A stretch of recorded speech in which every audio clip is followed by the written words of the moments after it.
Chapter 47. Pure Qi, go for the test. The white-haired Taoist wrote down the results of the test on a jade archive, then left expressionlessly without saying anything to Zhang Yan.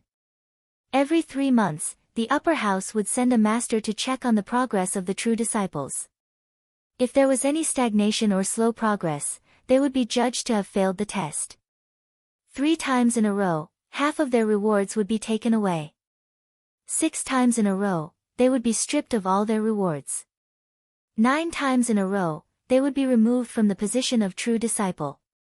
Naturally, Zhang Yan would not spit out the pure qi of heavenly spirits.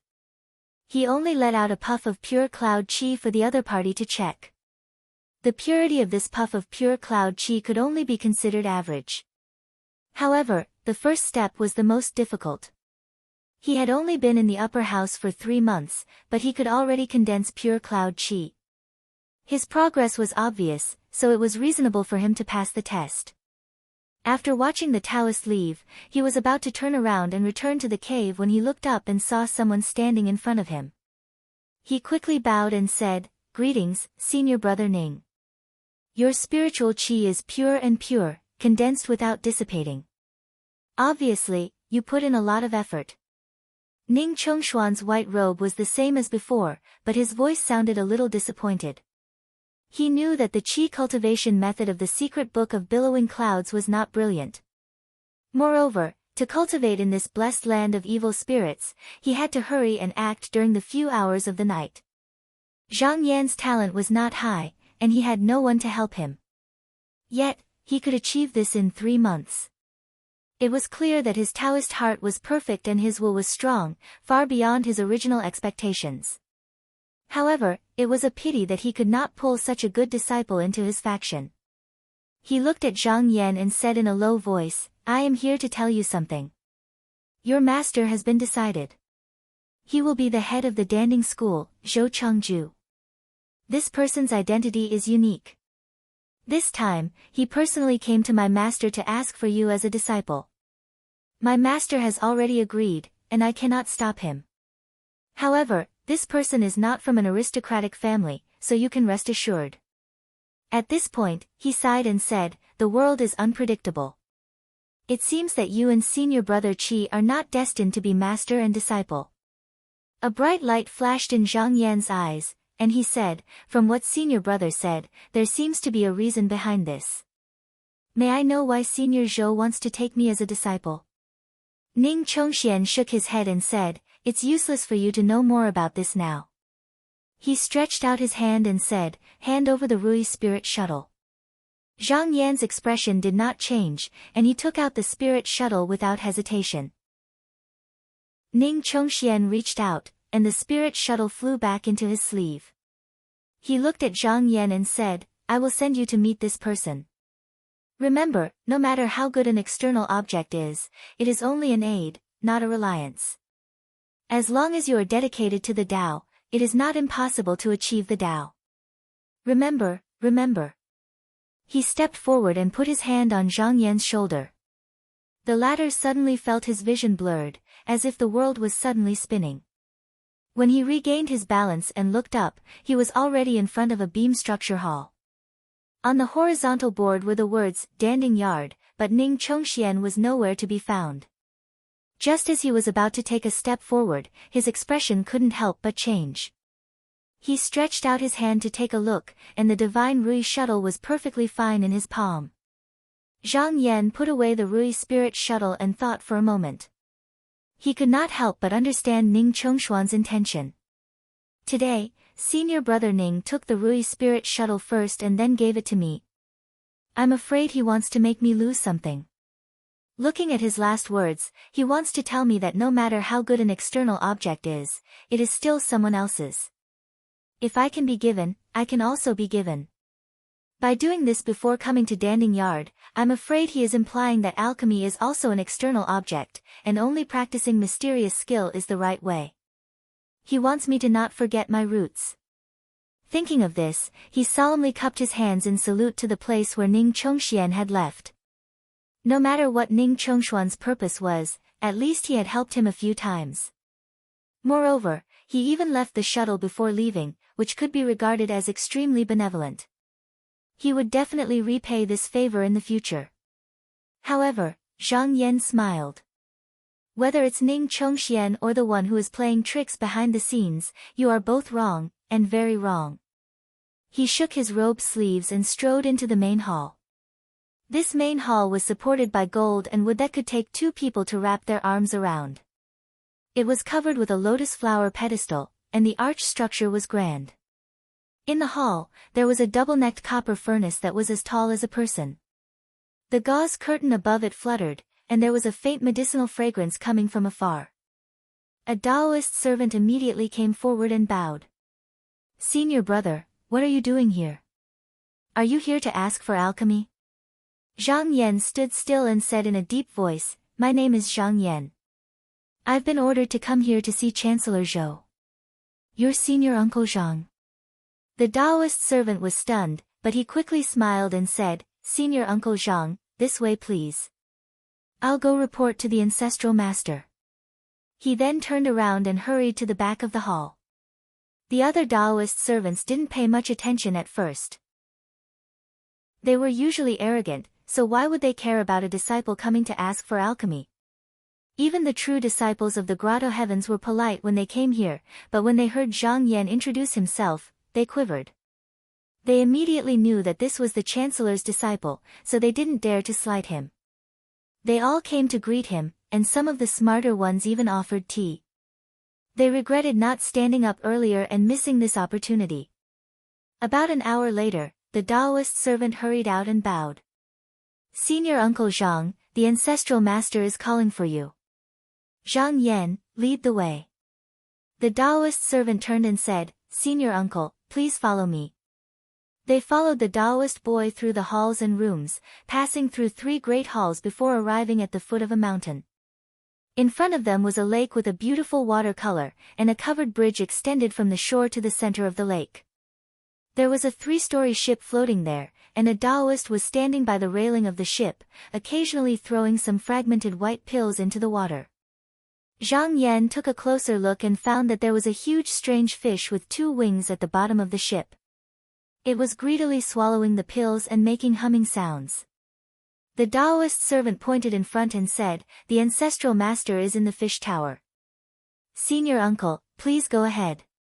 Zhang Yan nodded and walked over the covered bridge, stepping onto the fish tower. Once he arrived, he didn't feel any of the shaking that he had seen from the outside. He tidied up his clothes and climbed up the stairs to the 3rd floor. At a glance, he found that the Taoist servant was already sitting in the main hall.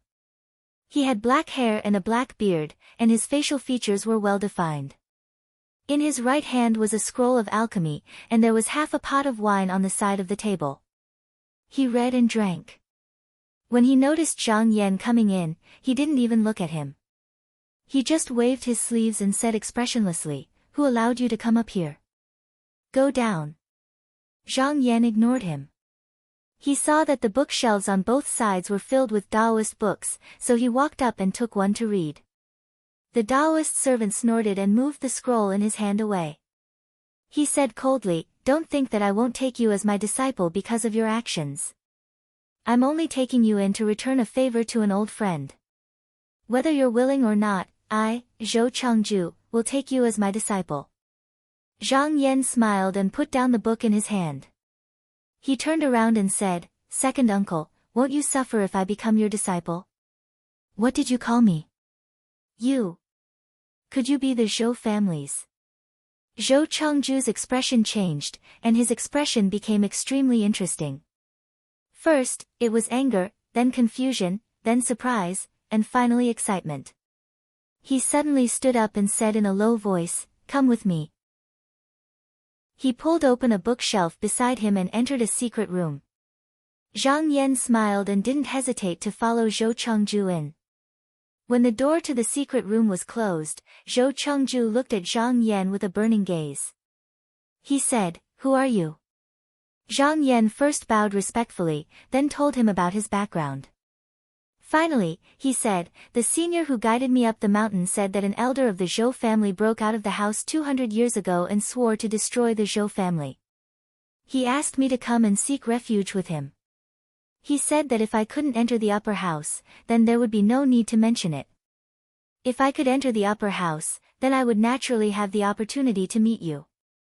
Zhou Chengju then asked, what else did the senior say?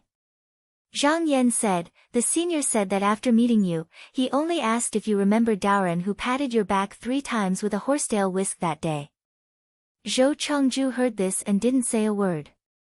Just when Zhang Yan was puzzled, Zhou Chengju looked up to the sky and laughed loudly. He pounded his chest and said, not bad, not bad. The senior didn't lie to me, didn't lie to me. Back then, I was plotted against by the old man of the Zhou family and was chased out of the door. Originally, I wanted to take revenge, but the senior said that my foundation was already broken. Even if he taught me the supernatural power, I would not have any hope of achieving the great Tao in this life.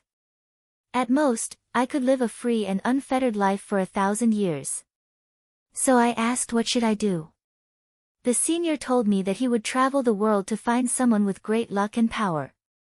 This person would definitely be able to fulfill my wish. He told me to wait patiently. It's been more than 200 years, more than 200 years. This old man has finally found me.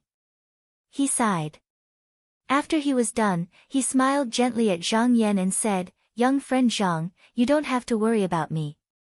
No matter who wants to harm you, as long as you don't break the rules of the sect, I will definitely protect you. Zhang Yan bowed and said, thank you, second great uncle. Zhou Chengju shook his head and waved his hand. I am no longer a member of the Zhou family. You and I were both freed by the senior's help. In front of outsiders, you can call me master. When there is no one around, you can call me brother. He glanced at Zhang Yan again, thought about it, and said, from what you said earlier, you are the only one in your clan now. That's right. Zhou Chengju paced a few steps in the room. In the end, he sat down and said in a low voice, the way the Zhou family does things is not that simple. In my opinion, they probably had a plan before you were born. After that, your parents and your clansmen all died, but you were the only one alive. You even married into the Zhou family. There must be something fishy about this. Do you really not have a trace of doubt in your heart? Zhang Yan frowned. It was not that he had not thought about this, but he did not really care about what happened to his predecessor. Moreover, at that time, he did not have any cultivation at all. Even if he knew, so what? Now that Zhou Chengju brought up this matter, he simply went along with the other's words and said, yes, there are many suspicious things, but the Zhou family is powerful. What can we do? Zhou Chengju slammed the table and said, the revenge of my parents is absolutely irreconcilable. Don't worry, from now on, I will do my best to help you. One day, I will definitely overturn the Zhou family. Zhang Yan immediately said, I will follow senior brother's decision. Zhou Chengju nodded in satisfaction. Then, as if he had thought of something, he stood up and pointed at Zhang Yan. He said, there is one thing you must guard against. Zhang Yan clasped his hands together and said, please tell me, senior brother. You coming here was originally the idea of an old friend of mine. In order to return a favor to him, I had no choice but to agree. However, this person is good at scheming, and the traps he sets are all interconnected. This matter will not be so simple. But as for what exactly he is planning, I can't tell for now. But it should be about alchemy. Zhou Chengju walked to the side and took down a few scrolls from the shelf. He handed them to Zhang Yan and said, these scrolls are the alchemy techniques that I have revised over the past 100 years. Not to mention that they are hard to find in this world, even in the Donghua continent, there are not many who can compare to them. Take them back and take a look. I don't need you to master them to a high level, but it is good to know a thing or two. It is also good to be prepared. Chapter 48. For the future, Zhang Yan and Zhou Chengju discussed in the secret room for a long time. Out of some consideration, Zhou Chengju told him in detail about the distribution of power in the sect, as well as the major events that had happened in the past few years. This time, it was as if a picture scroll had been opened in front of Zhang Yan, and all the words of the Qingcang sect now appeared on it. In the past, he was limited by his status and identity, so he could only see the scales and scratches. Even if he obtained some valuable information, it was like looking at flowers through a fog. Now, he had a completely different and clear understanding of the sect. For the sake of safety, Zhou Chengju suggested that Zhang Yan stay in Danding Courtyard for the next few days to avoid being targeted by the Feng family. After a few days, he could avoid the limelight and then return to the cave residence. Zhang Yan gladly accepted. People like Feng Shang would definitely secretly send people to monitor his movements, so it was indeed inconvenient for him to return to the cave residence immediately. This would inevitably arouse the suspicions of this old fox. However, he also found that this place was indeed not suitable for practicing Xian Qi. There were many spiritual lands in Danding Courtyard, but they were all suppressed by the formation, and the spiritual Qi was all directed to nourish the herbs underground. And the art of alchemy was the most difficult to practice. Those who did not know that they had no hope in cultivation would not take this path. Therefore, most of the cave residences here were only for show. For ordinary cultivators, they might be usable, but for Zhang Yan, they were too lazy to even look at them. Since he had nothing to do, Zhang Yan flipped through the alchemy technique that Zhou Chengju had given him. However, this time, he was fascinated, and only stopped after reading the Remnant Jade for a month. After reading it, he could not help but sigh with emotion. No wonder the senior who had guided him here that day told him to rely on Zhou Chengju. This person's alchemy technique was really superb. The original, 3 orifices technique, had been carefully modified by him into the internal orifices technique.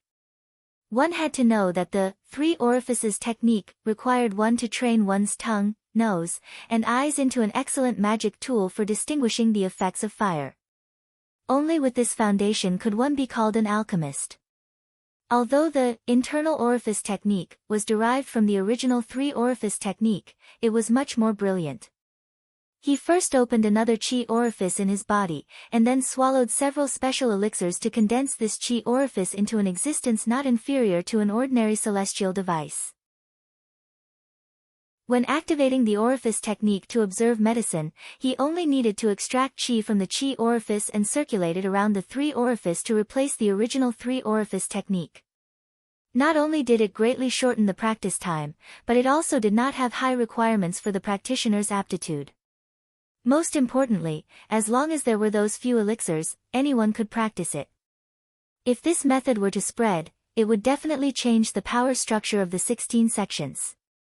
Zhang Yan immediately realized the value of this alchemy technique. He carefully hid it in his Qianquan sleeve pocket and prepared to find those elixirs to try. Thinking of this, he simply dressed up and went out. When he reached the outside, he released the flying boat and went to the Virtue Sandalwood Pavilion. Logically, flying boats were not allowed in the Danding Yard.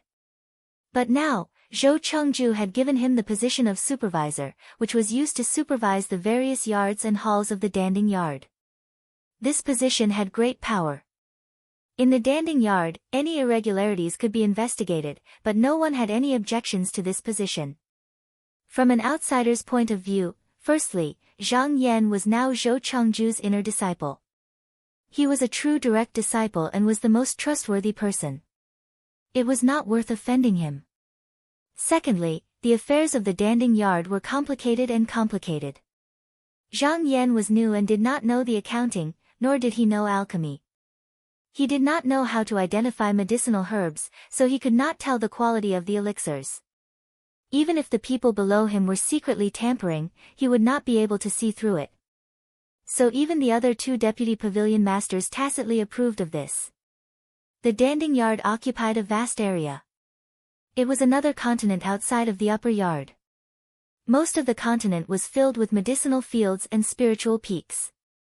Even the edge of the Great Lake was filled with all kinds of aquatic spirit herbs. As Zhang Yan flew over, he found that there were river-turning strongmen, sea-treading strongmen, and mountain-moving strongmen patrolling the continent. He could not help but feel in his sleeve. There was a life-calling jade talisman there. The talisman contained a trace of the strongman's blood essence and spirit. With a command, he could temporarily transfer 30 sea-treading strongmen and 5 mountain-moving strongmen to his use. At this moment, the roof of the Virtue's Sandalwood Pavilion was faintly in sight. Suddenly, he heard a boom, and a white light whistled through the sky. Seeing that it was about to brush past him, he hurriedly steered the boat to avoid it. Unexpectedly, someone in the white light shouted, "Get lost!" He saw a red light chopping down on his head. Zhang Yan's eyes flashed and he decisively abandoned the boat. With a "kacha" sound, the flying boat was cut into two. The clear qi in his body circulated and he slowly floated down from the sky. Someone in the white light made a sound of surprise. The red light turned around and aimed at Zhang Yan, as if it was about to chop him down. Zhang Yan's face darkened. He put his hand into his sleeve and was about to make a move when he heard another person on the white light say, "Stop playing around. Xiao Yun's life is more important." The person in the sky laughed and said, "You've lucked out." The white light turned and landed in the courtyard of the Virtue's Sandalwood Pavilion. After Zhang Yan floated down to the ground, he looked up and found that there was more than one white light. There were more than 20 different colored lights that rushed into the Virtue's Sandalwood Pavilion. He patted his clothes and squinted his eyes to look in front of him. With a cold laugh, he also walked in that direction. When he arrived in the courtyard, he found that the lights were actually flying boats of all kinds of strange shapes. There were about 20 people who landed here. They were all 13 or 14-year-old boys and girls. The oldest was only 15 or 16 years old. The leading youngster was holding a spirit beast in one hand. He slapped the cabinet and shouted, "This is Senior Marshal Brother Su's red-haired spirit beast. It was accidentally injured by the flying bear's evil spirit beast. Old Chow, quickly bring me a Tai Hua Dan so I can heal it." The head of the Virtue's Sandalwood Pavilion was surnamed Chow. He had always been tactful and never easily offended people. At this moment, he said with a bitter face, "Little ancestor, this Tai Hua Dan is only produced 3 times a year, and it has to be distributed to the immortal masters. You should thank the heavens and earth for taking one." "Where am I going to find one for you?" The youngster was a little impatient and shouted, "Stop talking nonsense. Just take as many as you have." The boys and girls behind him also shouted, but the head of the pavilion didn't dare to talk back. He repeatedly nodded his head in agreement, but his feet didn't move half a step. He only gave the steward beside him a look. The steward understood and immediately ran out. Zhang Yan stood at the door and looked at the spirit beast. He found that it looked like a dog and a sheep. It had 4 coiled horns on its head and its entire body was covered in fiery red fur. However, at this moment, it was on the verge of death, as if it had suffered some serious injury.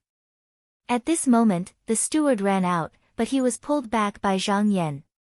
He pointed inside and said, "I am Zhang Yan. Where did these people come from?"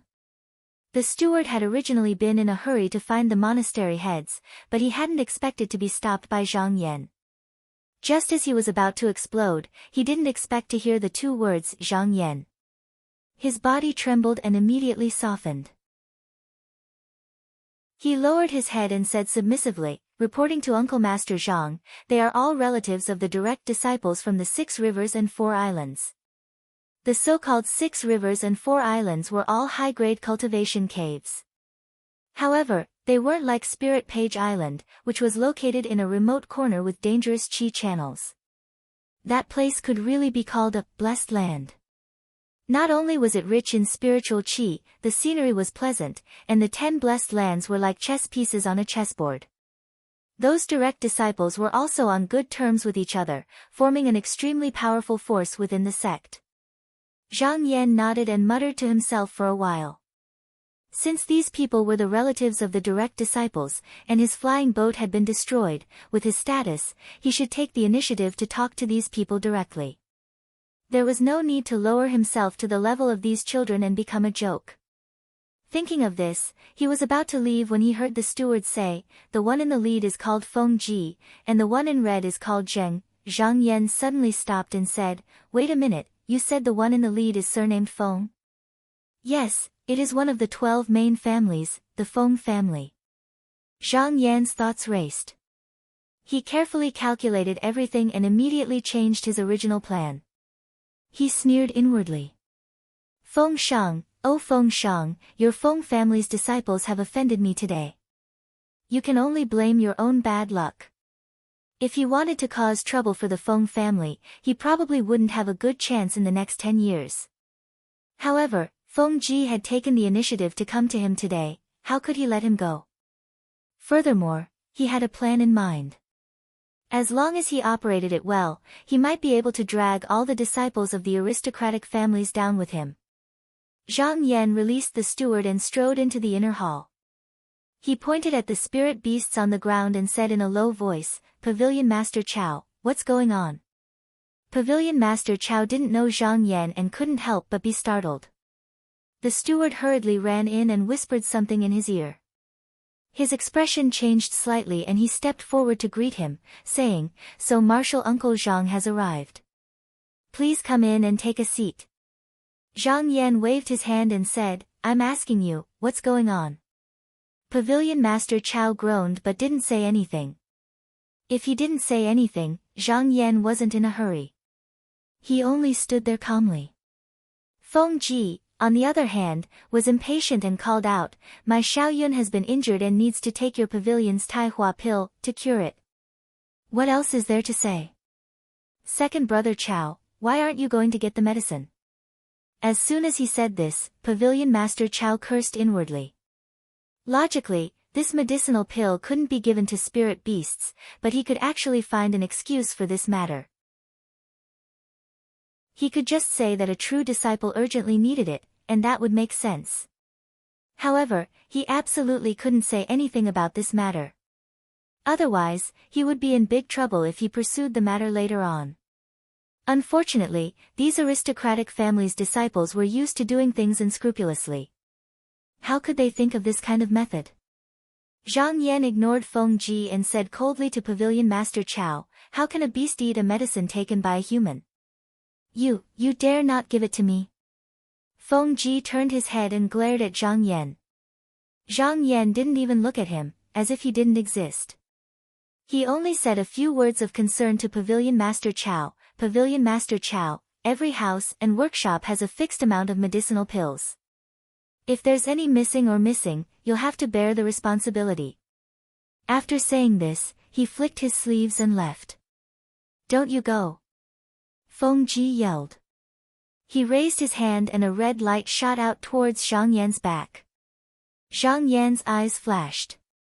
He flicked his sleeves and a green light flew out. No one could clearly see what it was before the red light fell to the ground. It turned out to be a small axe that glowed red all over. However, it had already dimmed and lost its luster. He was delighted. This Feng Ji was only 13 or 14 years old. He had no shrewdness and was easy to scheme against. He had simply dug a hole and jumped in. However, on the surface, Zhang Yan pretended to be angry. He took out the life-summoning jade talisman and waved it. He said, The rules of the sect have been set. Anyone who attacks a true disciple without reason will be killed without mercy. Where are the sea-treading warriors? Why haven't you taken him down yet?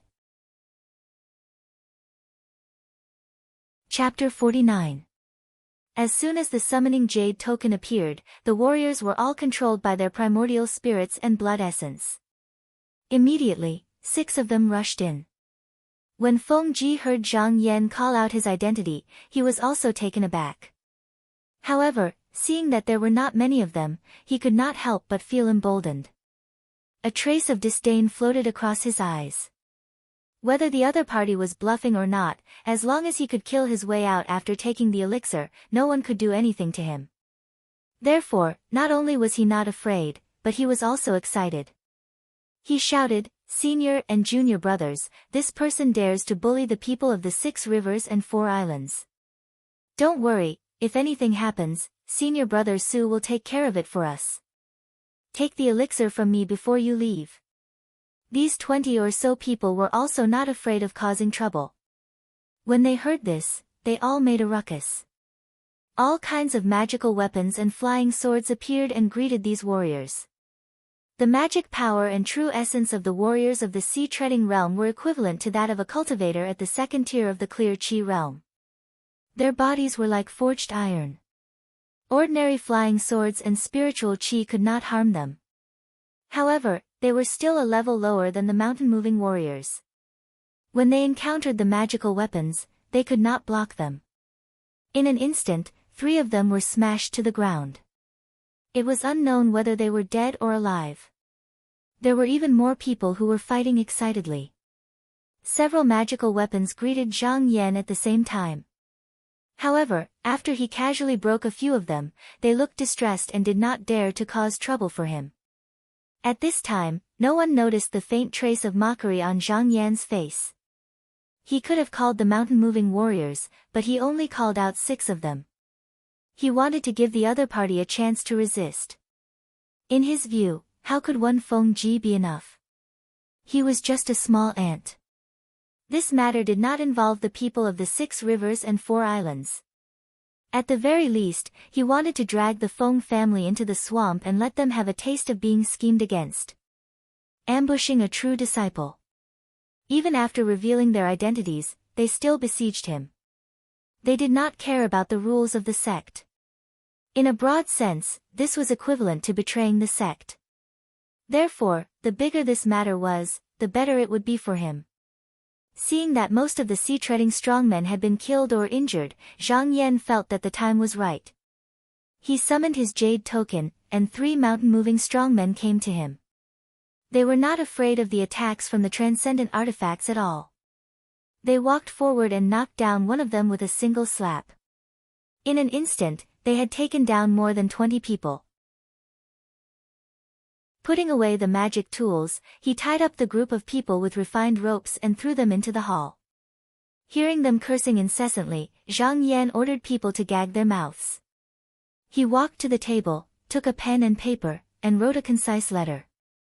Then, he summoned a strong man, gave him a flying boat, and told him to deliver the letter to Ning Chongxian. As he watched the strong men walk out the door, he glanced at the resentful gazes directed at him in the hall. He couldn't help but sneer and think to himself, "Senior brother Ning, the beginning of this play has already been set up for you. Now, let's see how you will continue to sing." After Zhang Yan entered the upper house, Ning Chongxian had always thought highly of him.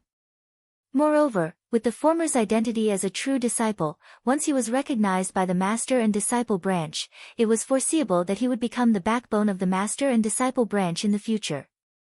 However, at this time, Feng Shang interfered and threw him to Zhou Changju as a disciple, causing Ning Chongshuan's plans to be in vain. It was impossible for Ning Chongxian and the master and disciple branch behind him not to be angry about this. However, he could not find a suitable excuse to flare up, and the crime of ambushing a true disciple was enough. Moreover, during the battle for the shell field, Ning Chongxian watched as 5 true disciples of aristocratic families were killed. After that, the pursuit of Luo Xiao was fruitless, so the Du and Zheng families united to launch an attack on the sect leader. At that time, the shell field had just been seized from the 3 pools of lake demons, and the distribution of benefits had not yet been settled. Many aristocratic families tried to seize more benefits, and with ulterior motives, they all followed suit. Seeing that the situation was getting worse, the master and disciple branch made a prompt decision. They sent the Shell King True Du to the Du family to open their meridians, and arranged for Zheng Sun to open his meridians in advance to enter the upper house. After a few secret discussions, they finally appeased the 2 families and settled the matter quickly. However, they still could not avoid some losses. According to Zhou Changju, now that the interests of all parties had been properly divided, the master and disciple branch would definitely find a chance to return the favor. However, today, Zhang Yan had delivered such a big handle to their door, so the other party had no reason not to take it. Taking a step back, if the master and disciple branch really did not care about this matter, he could settle for the next best thing, which was to take Feng Ji's life and avenge himself for being schemed against by Feng Shang. No matter what, he was the winner of this matter. Zhang Yan smiled, and just as he was about to order the people underground to be locked up, a person suddenly rushed into the main hall, shouting in exasperation, "Who tied them up? Who tied them up? Quickly release them." Zhang Yan glanced at the person and immediately recognized him. It was Dou Ming, second only to Zhou Chengju in the Danding courtyard, so he said, "Vice-Chancellor Dou, there is no need to be so loud, I was the one who ordered people to tie them up." "You?" "Zhang, Junior Marshal Brother Zhang." Dou Ming frowned, barely suppressing his anger, pointed downwards and said, "Junior Marshal Brother Zhang, do you know where these people came from?" Zhang Yan said nonchalantly, "Of course I know, they are only the relatives of the direct disciples of the 6 rivers and 4 islands." Dou Ming said angrily, "Since you know where they came from, why don't you release them? Do you want to get into trouble?" Zhang Yan couldn't help but sneer, "Get into trouble? They dared to attack me just now, I think releasing them would be the same as inviting trouble." Hearing this reason, Dou Ming was also startled. He immediately coughed and changed to a more gentle tone, saying, "Junior Marshal Brother Zhang, such a small matter, why take it to heart? They are the relatives of a direct disciple, how could they really do something like harming a fellow disciple? It's just a misunderstanding, and since you've already taught them a lesson, I think you should release them." Zhang Yan raised his eyebrows, saying, "Strange, Vice-Chancellor Dou is afraid of the direct disciples of the 6 rivers and 4 islands, but aren't you afraid of me, a direct disciple?" Vice-Chancellor Dou was startled, suddenly at a loss for words. In his eyes, Zhang Yan really couldn't compare to these people. What future did someone who was banished to Danding courtyard have? But Zhang Yan could afford to offend them, but Vice-Chancellor Dou couldn't. After all, the Virtue's Sandalwood Pavilion was directly under his jurisdiction, so in the future it would be hard to avoid trouble. Calculating in his heart, Vice-Chancellor Dou stepped forward and said in a low voice, "Junior Marshal Brother Zhang, do you know where that spirit beast came from?" "It's a spirit beast raised by Su Yang. He's a disciple of the Qin Yang Su clan, one of the 5 great clans." Zhang Yan lightly said, "There's a saying in the mortal world that a prince breaking the law is the same as a commoner. Could it be that just because he's a Su clan disciple, he can ignore the sect's rules and casually attack a direct disciple?" Seeing that the identity of a Su clan disciple couldn't scare Zhang Yan, Dou Ming hurriedly said, "Su Yang isn't much, but he's Su Yihong's younger brother.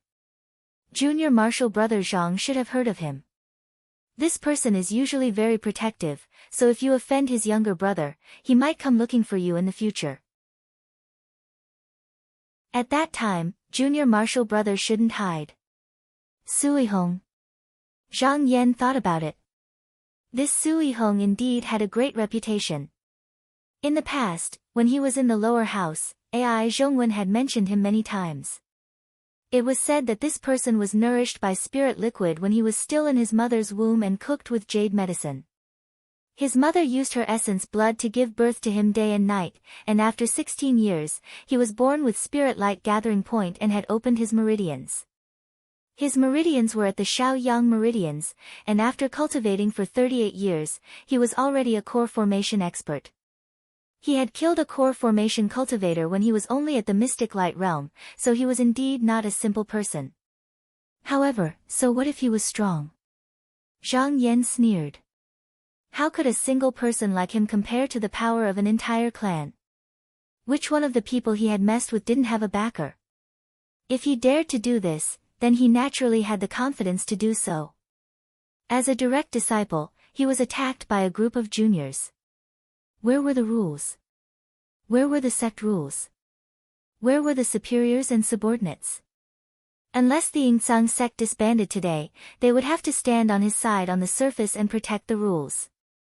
Otherwise, if an exception was made and any direct disciple could be killed by anyone, how could the sect last long? Today, he had the rules and was unstoppable. Those who went with him would live, and those who went against him would die. No matter how strong Su Yihong was, how could he fight against the power behind him? If this person knew his place, then it would be fine, but if he didn't, then even if he didn't smash his body into pieces, he would at least make him bleed. Therefore, no matter what Dou Ming said next, Zhang Yan didn't care. Dou Ming saw that he couldn't convince him, so he gave up on this plan in the end. He said coldly, Junior Marshal Brother Zhang doesn't listen to advice, so I can't stop you. I hope you still have this body of bones in the future. What the eyes don't see, the heart doesn't grieve. Goodbye. Zhang Yan clasped his hands and said, Farewell, Senior Marshal Brother Dou, I won't send you off. As soon as Dou Ming left, Zhang Yan slammed the table and stood up, saying, Men on the left and right, lock all these people up with Yunyang gold lock and throw them into the cellar. Don't let a single one escape. Zhang Yan waved his sleeve and stepped out of the Virtue Sandalwood Pavilion. He drove the flying boat and flew toward Zhou Changju's residence. In less than an hour, he arrived at the fishing boat. When he saw Zhou Changju, he explained the whole story. After Zhou Changju heard this, he thought for a moment and understood his intentions. He laughed and said, Although Junior Marshal Brothers' action is aimed at the Feng family, we must drag the aristocratic families of the 6 rivers and 4 islands into the water. Otherwise, the target is too small, and the master and disciple lineage won't be able to obtain enough benefits. Let me ask you, how confident are you in this matter? Zhang Yan thought for a moment and said, 60%. 60%, not bad, but I'm afraid it's still a little lacking. The success or failure of this matter depends on everyone working together. I'll help you. Zhou Chengju stroked his beard and said, Recently, the sect leader has something to rely on me. If I come forward to seek justice for you, he will definitely push the boat with the current and give me face. The chances of success are more than 80%. Zhang Yan's expression changed. He cupped his hands and said, If that's the case, I'll rely on Senior Marshal Brother. Zhou Chengju said warmly, Junior Marshal Brother, there's no need to be so polite. Are you going back to the cave residence today? Zhang Yan nodded and said, I was just pretending. Since I've already shed all pretenses with the Feng family today, why should I stay here any longer? Besides, they won't be able to take care of themselves if they come down, right? Zhou Chengju agreed and said, You're right. The disciples of the sect are forbidden from fighting. Once this matter is out, no one will come to make things difficult for you at this time. Even if those juniors don't have any eyes, don't tell me those old fellows don't understand. This is a good time for you to go back. You need to hurry up and improve your cultivation.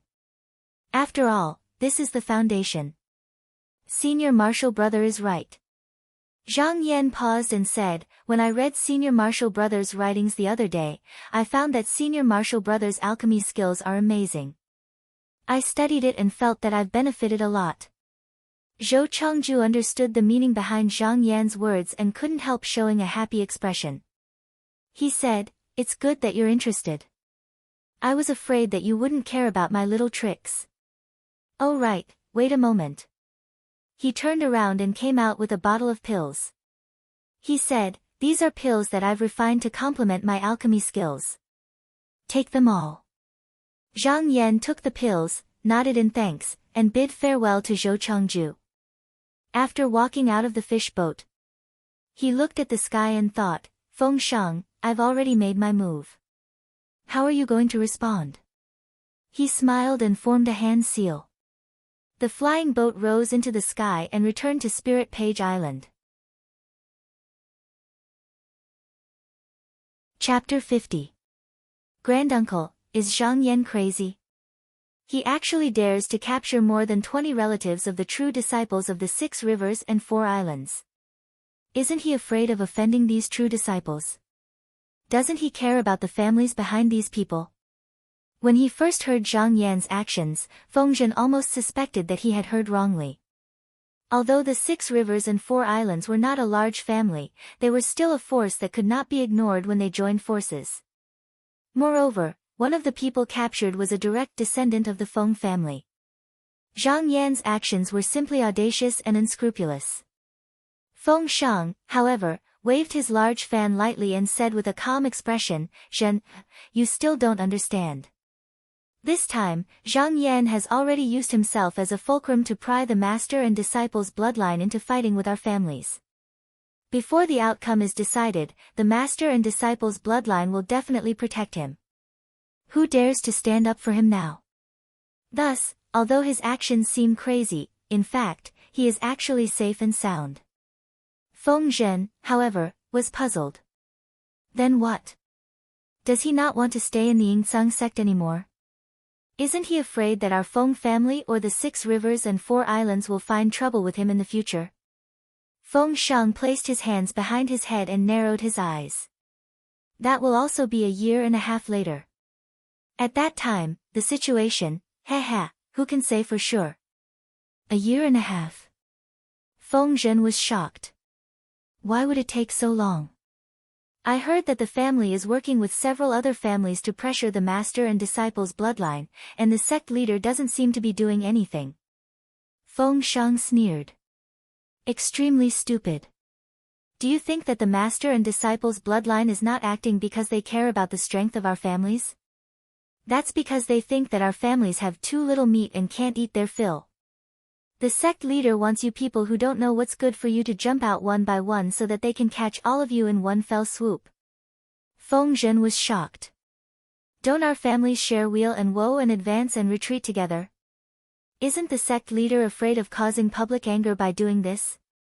Feng Shang shook his head repeatedly and said, this time, the master and disciple sect only targeted the 6 rivers, 4 islands, and our Feng family. They didn't invade the interests of our aristocratic families. People with discerning eyes will not die with us. Perhaps they have long been hoping that we will be weakened, so that they can follow behind and share a share of the profits. The aristocratic families were not united, and there were many contradictions between them. They would only fight against each other when the master and the disciple were harming their common interests. For example, Ning Chongxian watched the 5 inherited disciples being killed, which caused their common panic and dissatisfaction. But this time, it was different. The master and disciple lineage was clearly only targeting the Feng Corporation and the 6 rivers and 4 islands. If it had nothing to do with them, why did he have to wade into this muddy water? It was already good enough that he didn't take a bite. Besieging a true disciple is not a small crime. Not only do they not repent, they even want to suppress their master and disciple lineage. I think the Feng family will suffer a great loss this time. Feng Shang's eyes flashed and he said in a low voice, Zhang Yan's plan is vicious. With a flip of his hand, not only did he take advantage of the situation to wrap himself up, but he also took advantage of the situation to trick the Feng family. He is indeed a good opponent. Feng Zhen finally realized that the Feng family seemed to have a chance to fight back, but in fact, they were already in a deep crisis.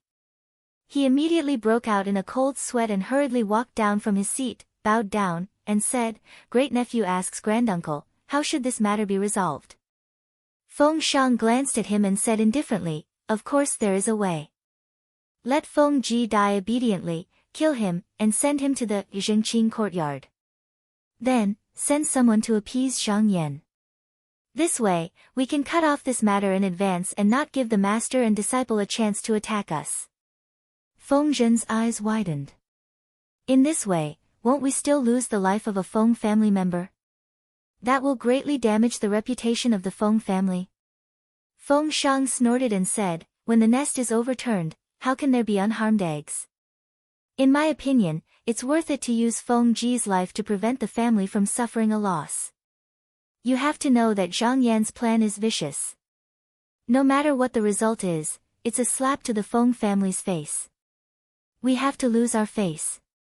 Why do we have to hold on to it so tightly? Feng Zhen bowed on the ground and said, thank you for your advice, granduncle. When I return, I will report this matter to the elders in the family. I hope they will make a decision soon. Feng Shang slowly shook his head but did not say anything. Feng Zhen hesitated for a moment, then said hatefully, but Zhang Yan is too hateful. I wonder if granduncle has a way to get rid of him. The fan in Feng Shang's hand paused.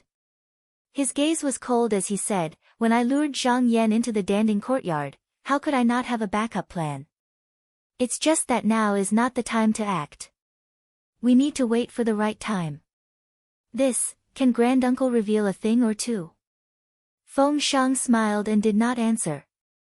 Seeing that Feng Zhen was about to ask again, he simply lay down on the bed and covered his face with the fan. He said, "Time to sleep, time to sleep." Feng Zhen had no choice but to bow a few more times and leave.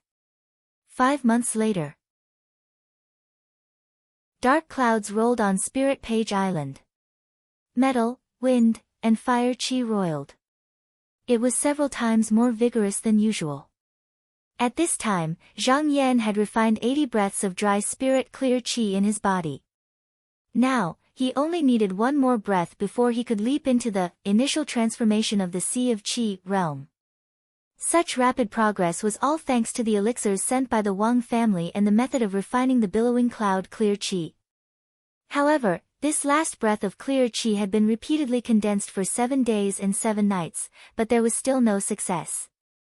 In the end, he simply gave up the idea of refining it with the billowing cloud clear qi.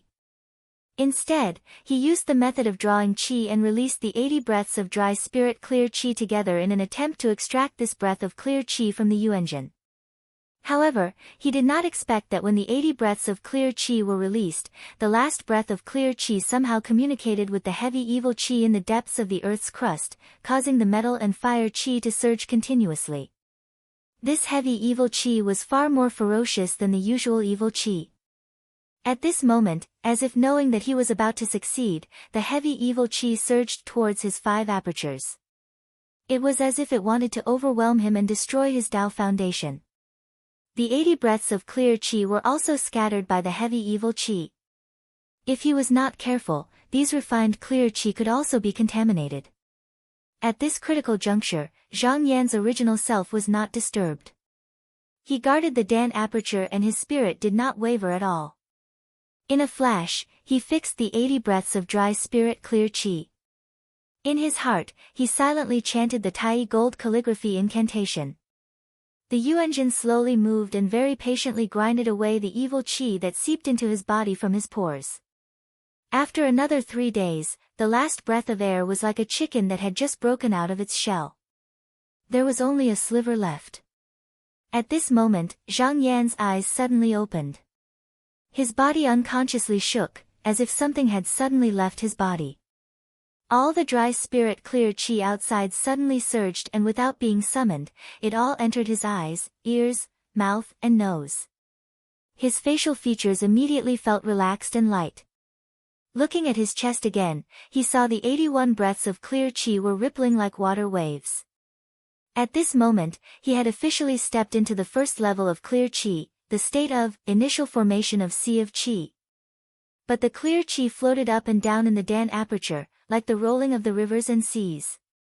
This power did not seem to want him to stop and continued to urge him to circulate his technique. Zhang Yan understood something.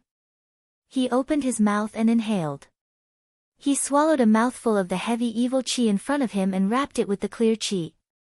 He placed it into the yuanjin and continued to grind it.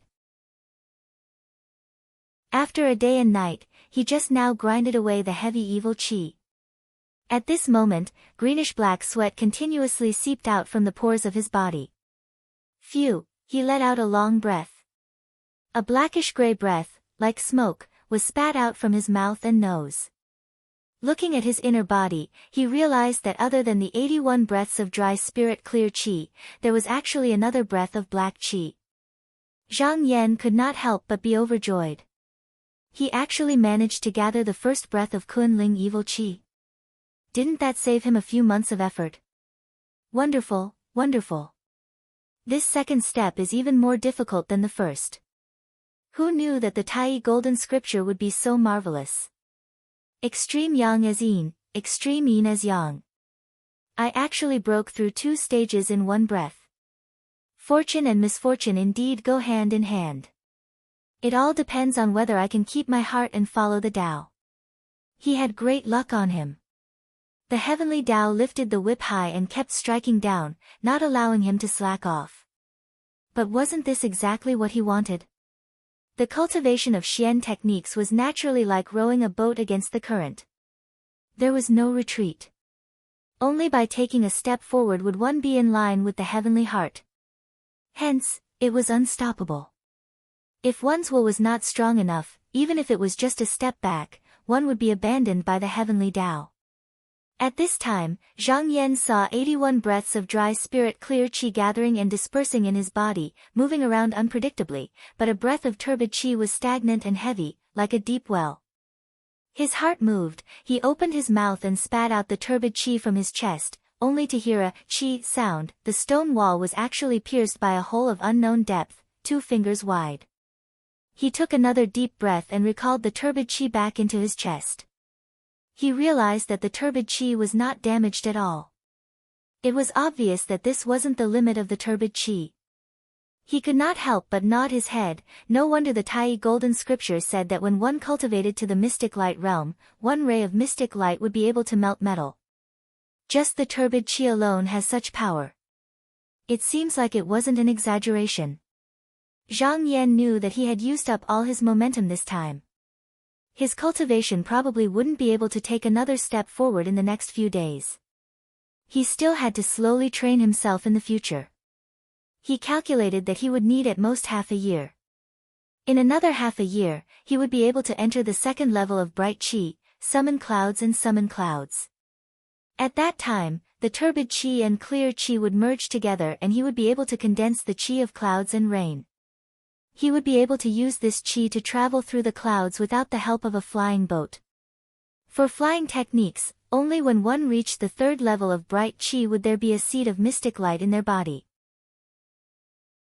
Only then would they be able to use this seed of mystic light to merge with their flying sword. If they reached the first level of mystic light realm, spirit light initial illumination, they would be able to use mystic light to cover their body and travel through the void. Shoo! Zhang Yan suddenly heard a sharp sound from outside the cave and he immediately recognized that it was the sound of the Howling Lake Golden Sword. Who sent him a letter? He immediately took out the talisman and released the restriction. He opened the door of the cave and allowed the golden sword to fly in. After catching the sword, he opened the letter and saw that it was informing him that the direct disciples would gather together to admire the moon and view the scenery 10 days later. It was an invitation to attend the meeting. Chapter 51. When he saw that the location of the moon appreciation party was on Jade Ear Island, Zhang Yan's expression changed subtly.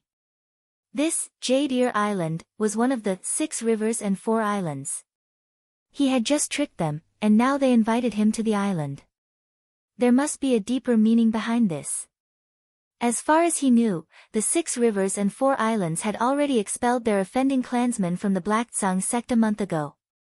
He just didn't know how much they had paid to save their lives. As for the Feng clan, although they were still stubbornly refusing to give in, their attitude had already softened. Bowing their heads was only a matter of time.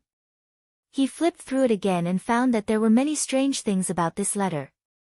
The handwriting was graceful, and it was obvious that it was written by a female cultivator. Moreover, there was no invitation card for him to attend the party. Did they want him to go or not? Shaking his head, he tossed the letter aside. In his opinion, it didn't matter whether he went or not. Instead of wasting his time on this, it was better to seize the time to improve his cultivation. But before that, he had to first solve a problem that was neither too big nor too small. To practice the second step of the Tai Golden Scripture, he had to release all of the pure spirit qi every time to draw out the heavy baleful aura from the depths of the earth aperture. This was actually extremely troublesome and inefficient. He pondered, could he think of a way to preserve the baleful aura? After thinking for a long time, a ray of light suddenly flashed before Zhang Yan's eyes. In the alchemy technique that Zhou Changju had taught him, wasn't the internal orifice technique to open another qi aperture in the body to store different kinds of qi? Wasn't this a natural place to store qi? One had to know that this aperture was isolated from the inside and could store all kinds of vicious poisons with visible medicinal power, not to mention the invisible heavy baleful aura. Moreover, what could be more convenient than storing it in one's own body? Thinking of this, he hurriedly took out the alchemy manual and flipped through it again. According to what was written, the qi apertures corresponded to the 5 elements and 5 senses. A person could at most open up 5 qi apertures. The key to the internal orifice technique was completely in the later stages of alchemy. The spell itself was extremely easy and posed no difficulty to him. He sat down on the jade platform and began to circulate according to the spell in the manual. In less than half a day, he had opened up 3 chi apertures in a row. However, he couldn't continue if he wanted to. He knew that with his current cultivation, he had probably reached the limit. The heavy baleful aura was turbid. After losing the guidance of the clear chi, the metal wind and fire slowed and sank back into the ground. At this moment, Zhang Yan once again exhaled a breath of clear air, and with a turn of the fire mouth, he instantly sucked in the half-sinking and half-sinking heavy fiendish chi again. His nostrils lightly puffed up, and he breathed in this flow of chi, carefully guiding it towards the chi aperture in his chest. Once it entered the aperture, the heavy fiendish chi steadily sank down, and remained motionless. Seeing that this method was effective, Lu Ming calmed down. He didn't impatiently swallow the entire heavy baleful aura. Instead, he slowly guided it in. 4 hours later, 1 chi aperture was filled with heavy baleful aura. Zhang Yan inspected himself. After confirming that there was nothing wrong with his body, he relaxed and decided to fill up another chi aperture. If there was still no problem, then he might as well fill up the 3rd chi aperture.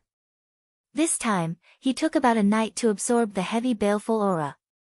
By the time the sky brightened, he had finally filled up all 3 chi apertures. Actually, according to the amount of heavy baleful aura he had refined before, the amount of heavy baleful aura in 1 chi aperture was enough to train to the 2nd realm. However, he felt that the heavy baleful aura seemed to have another use. To be safe, he would rather have more. It was better to be prepared. After a hard night, his face was still full of energy. Clear chi surrounded his face and he didn't look tired at all. At this time, he suddenly heard a shout from outside, "Is Zhang Shishu here? Is Zhang Shishu here?" Zhang Yan thought the voice was familiar. He stood up and went out to take a look. He discovered that the person calling him was the Taoist child in front of Dan Ding courtyard. He couldn't help but frown. Seeing Zhang Yan come out, the Taoist child didn't even care about etiquette. He went up and pulled on his sleeve, saying, "Shishu, the patriarch has summoned you." Did something happen? Zhang Yan's face froze. He nodded and tidied up a little. He followed the Taoist child onto the flying boat and went to Dan Ding courtyard. The journey was as fast as lightning. In less than 2 hours, they arrived in the sky above Luzhou. The Taoist child didn't stop. He hurriedly drove the flying boat to the mountain gate. After circling around the mountain, he could see the fish boat anchored in the middle of the river. When the flying boat landed, Zhang Yan walked into the fish boat. He saw Zhou Chengju sitting in the hall. Zhou Chengju's face was so gloomy that it seemed like water was about to drip out. Zhang Yan's heart couldn't help but sink. He asked, "Shixiang, what happened? You're here." Zhou Chengju pointed at a chair to the side, indicating for him to sit down. He stood up and said in a deep voice, "A few days ago, an envoy from the water nation of Dang region came. They wanted to hold an elixir gathering for their king, Ji Zheshang's birthday in half a year. Thus, they specially came to ask for several alchemists from our sect. They were also willing to give up a shell yard to show their sincerity. If we could resolve this matter without fighting," the sect master naturally agreed. The water nation of Dang region was actually a demonic cultivator tribe. However, they were extremely powerful. Even the demonic beasts of the 3 lakes, who had fought against the Dark Azure sect for more than 10 years, were only nominally their vassal. Zhang Yan listened quietly. He knew that there was more to this matter. Zhou Chengju slammed his fist on the table and said, "A month ago, I was invited by Elder Jiang to refine pills. Assistant monastery head Do temporarily took over the matters of the pavilion. Who knew that when I wasn't around, he would actually put your name in the list of envoys?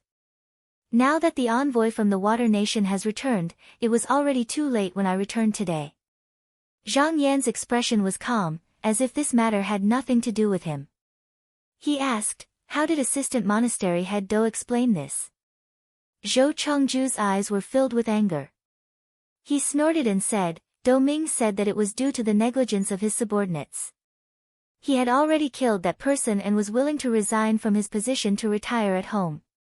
He would no longer hold the position of assistant monastery head. Zhang Yan said mockingly, he must have already made arrangements for his escape. Moreover, senior brother can't do anything to him. It was extremely easy for Do Ming to evade this matter. Moreover, Zhang Yan was indeed a member of the Pill Cauldron sect and a disciple of Zhou Chengju. Since there was someone taking the blame, there was probably not enough reason to punish him. At most, he would reprimand him, but it would be impossible to hurt him. As for the future, whether or not they could find him was still a problem. Someone must be playing tricks behind the scenes. Zhou Chengju said angrily. I suspect it's Feng Shang. This is very much like his style. What he was afraid of was that if it really was Feng Shang's style, then all the loopholes were actually traps. If that was the case, replacing Zhang Yan or simply not going would not work. Perhaps he was waiting for them to do so. When Zhang Yan was in the Yingzang sect, because of his identity as a true disciple, these people could temporarily do nothing to him. However, what Zhou Chengju was worried about was that once he left, things would be completely different. There would be plenty of opportunities to make a move. Zhou Chengju turned his head and looked at Zhang Yan. He said in a low voice, Junior brother, this matter has already been decided. If you don't go, what will you do?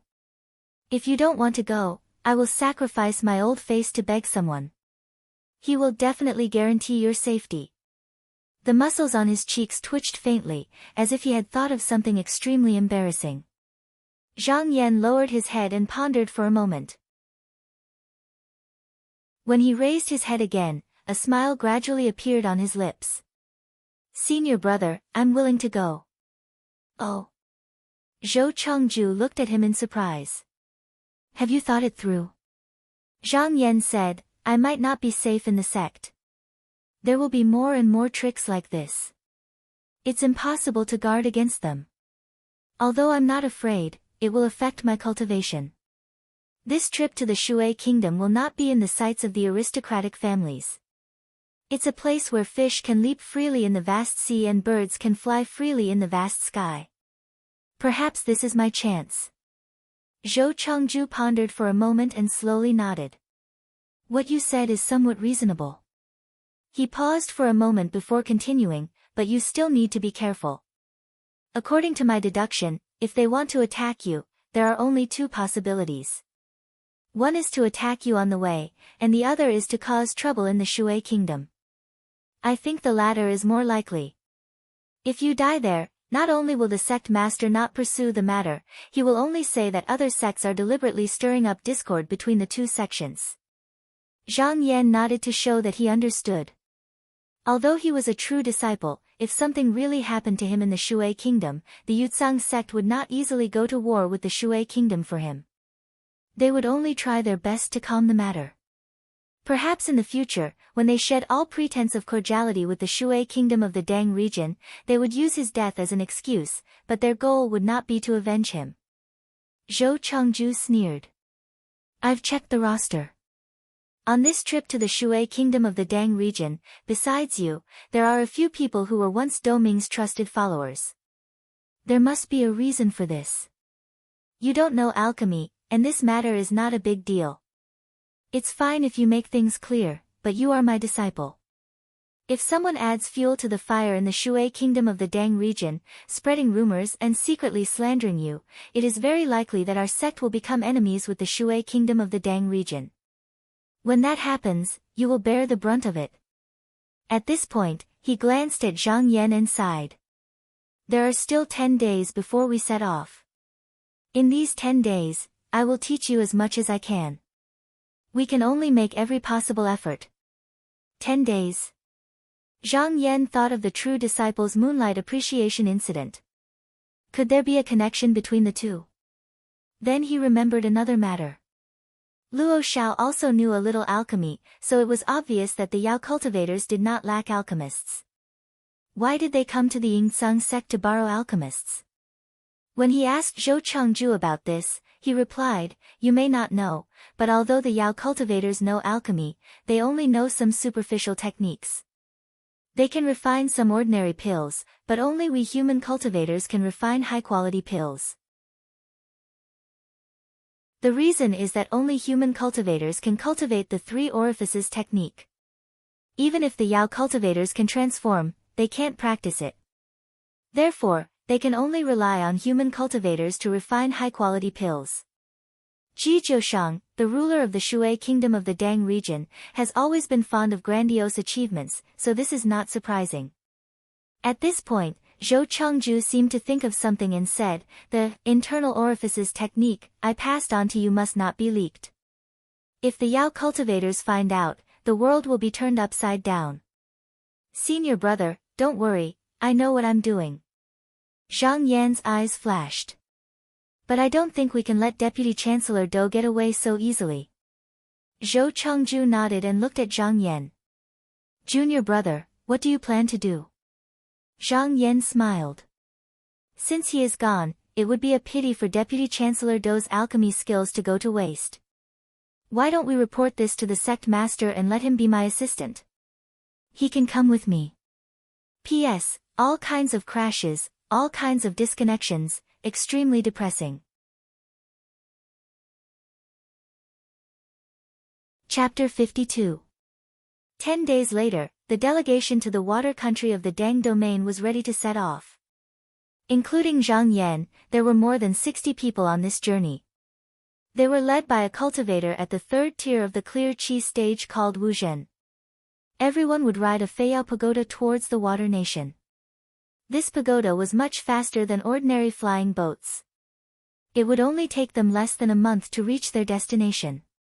Among the 12 alchemists sent by the Danding courtyard, Dou Ming was one of them. Originally, he had already extricated himself from this matter, but he didn't expect that Zhang Yan would drag him back. Moreover, he didn't even have a position now, so he had to act according to Zhang Yan's will. Thus, he kept his head down and didn't say a word along the way, afraid that he would lose face in front of everyone. Zhang Yan didn't pay attention to him, but before he left, he received a beautifully written letter with a jade pendant attached. Judging from the handwriting, this letter was from the same person who had invited him to admire the moon. The letter said, "Because of your servant's willfulness, your servant feels very uneasy and can only offer this as a token of apology. The road ahead will be bumpy, please take care." There was no signature at the bottom. Zhang Yan looked at the jade pendant, and with his extensive knowledge of Taoist books, he recognized the origin of this jade at a glance. This jade was called the Moon-Seizing Heart Jade, and it was used to assist in cultivation. It was said that under the bright moon, the person who wore it would be able to make the speed of the circulation of qi several times faster than usual, and it could be considered to be a treasure. Zhang Yan wanted to ask who the woman who sent the letter was, and who wrote the letter and gave the jade pendant, and where did the word implicate come from. However, the woman seemed to have already given him instructions, and didn't answer. Instead, she curtsied, turned around, and hurried away. Zhang Yan looked at her back and smiled. Since he couldn't guess the origin of this person, he didn't want to waste time thinking about it. Immortal cultivators did what they wanted, so why worry about such trivial things? When the time came, everything would naturally become clear. He turned around, lifted the hem of his robe, and slowly stepped into the tower. Once he arrived at the building, a strong man led him to a prearranged residence. After he went upstairs, he glanced around and saw a familiar figure flashing past the corner. He couldn't help but frown. That person was undoubtedly Feng Ji. Why was this person here? Zhang Yan immediately felt that this matter was a little unusual. He looked at the layout of his surroundings and found that his residence was arranged on the 4th floor. This arrangement was very subtle. He glanced around and saw that the entrances and exits to the upper and lower floors were both guarded by strong men. Moreover, their gazes would sweep over him from time to time. When everyone went up to the tower, Wu Zhen, who was standing on the highest floor, waved the talisman in his hand. The tower shook slightly, and then flew up, steadily making its way to the Water Kingdom of the East. Zhang Yan casually walked around and discovered that this pagoda was divided into 7 floors, which could accommodate 100 people. It was hexagonal, with vermilion pillars, round windows, golden bells hanging from the eaves, and mythological beasts sitting on them. At the top of the pagoda, there was a chi-gathering copper gourd. When it flew up, the clouds at the bottom of the pagoda would follow it, and the auspicious mist would dazzle anyone who looked at it. But after walking around, he felt that something was not quite right. After thinking about it carefully, he finally found out what the problem was. During this trip, he also saw many disciples of aristocratic families, but these disciples were usually accompanied by strong men and women wherever they went. This trip to the Water Kingdom of the Dang domain would take more than a year, so it was reasonable for them to have a few strong men with them. But they didn't even bring a single woman with them. This didn't make sense. Unless they didn't want to go very far. Thinking about Feng Ji's appearance here, he couldn't help but narrow his eyes. Before he set off, he knew that someone would attack him. He thought that they would at least wait until they reached the boundary of the Water Kingdom of the Dang domain, but now it seemed that some people didn't want him to reach there alive. Carefully thinking about those who had entered the tower, Wu Zhen's cultivation was undoubtedly the highest, and he was the most difficult to deal with. But that didn't mean that there were other cultivators with similar cultivation, so he had to be on guard. If they were in the sect, everyone would be restrained by the rules of the sect and various factions, so they could come up with their own schemes. But now that they were in the outside world, everything depended on strength. The strong were strong, the weak were weak. No schemes or plots were applicable here. Zhang Yan's eyes flashed. He returned to his room in the tower and began to call for Luo Shao in his mind. With the essence blood oath, even if the two were separated by thousands of miles, they could still sense each other's location. They could also sense whether the other was in danger or not. As early as 10 days ago, he had already done this, but he hadn't received a response. This time, he felt his heart skip a beat, and he couldn't help but rejoice, knowing that Luo Shao was rushing over. He put down his thoughts and decided to seize the time to meditate and cultivate.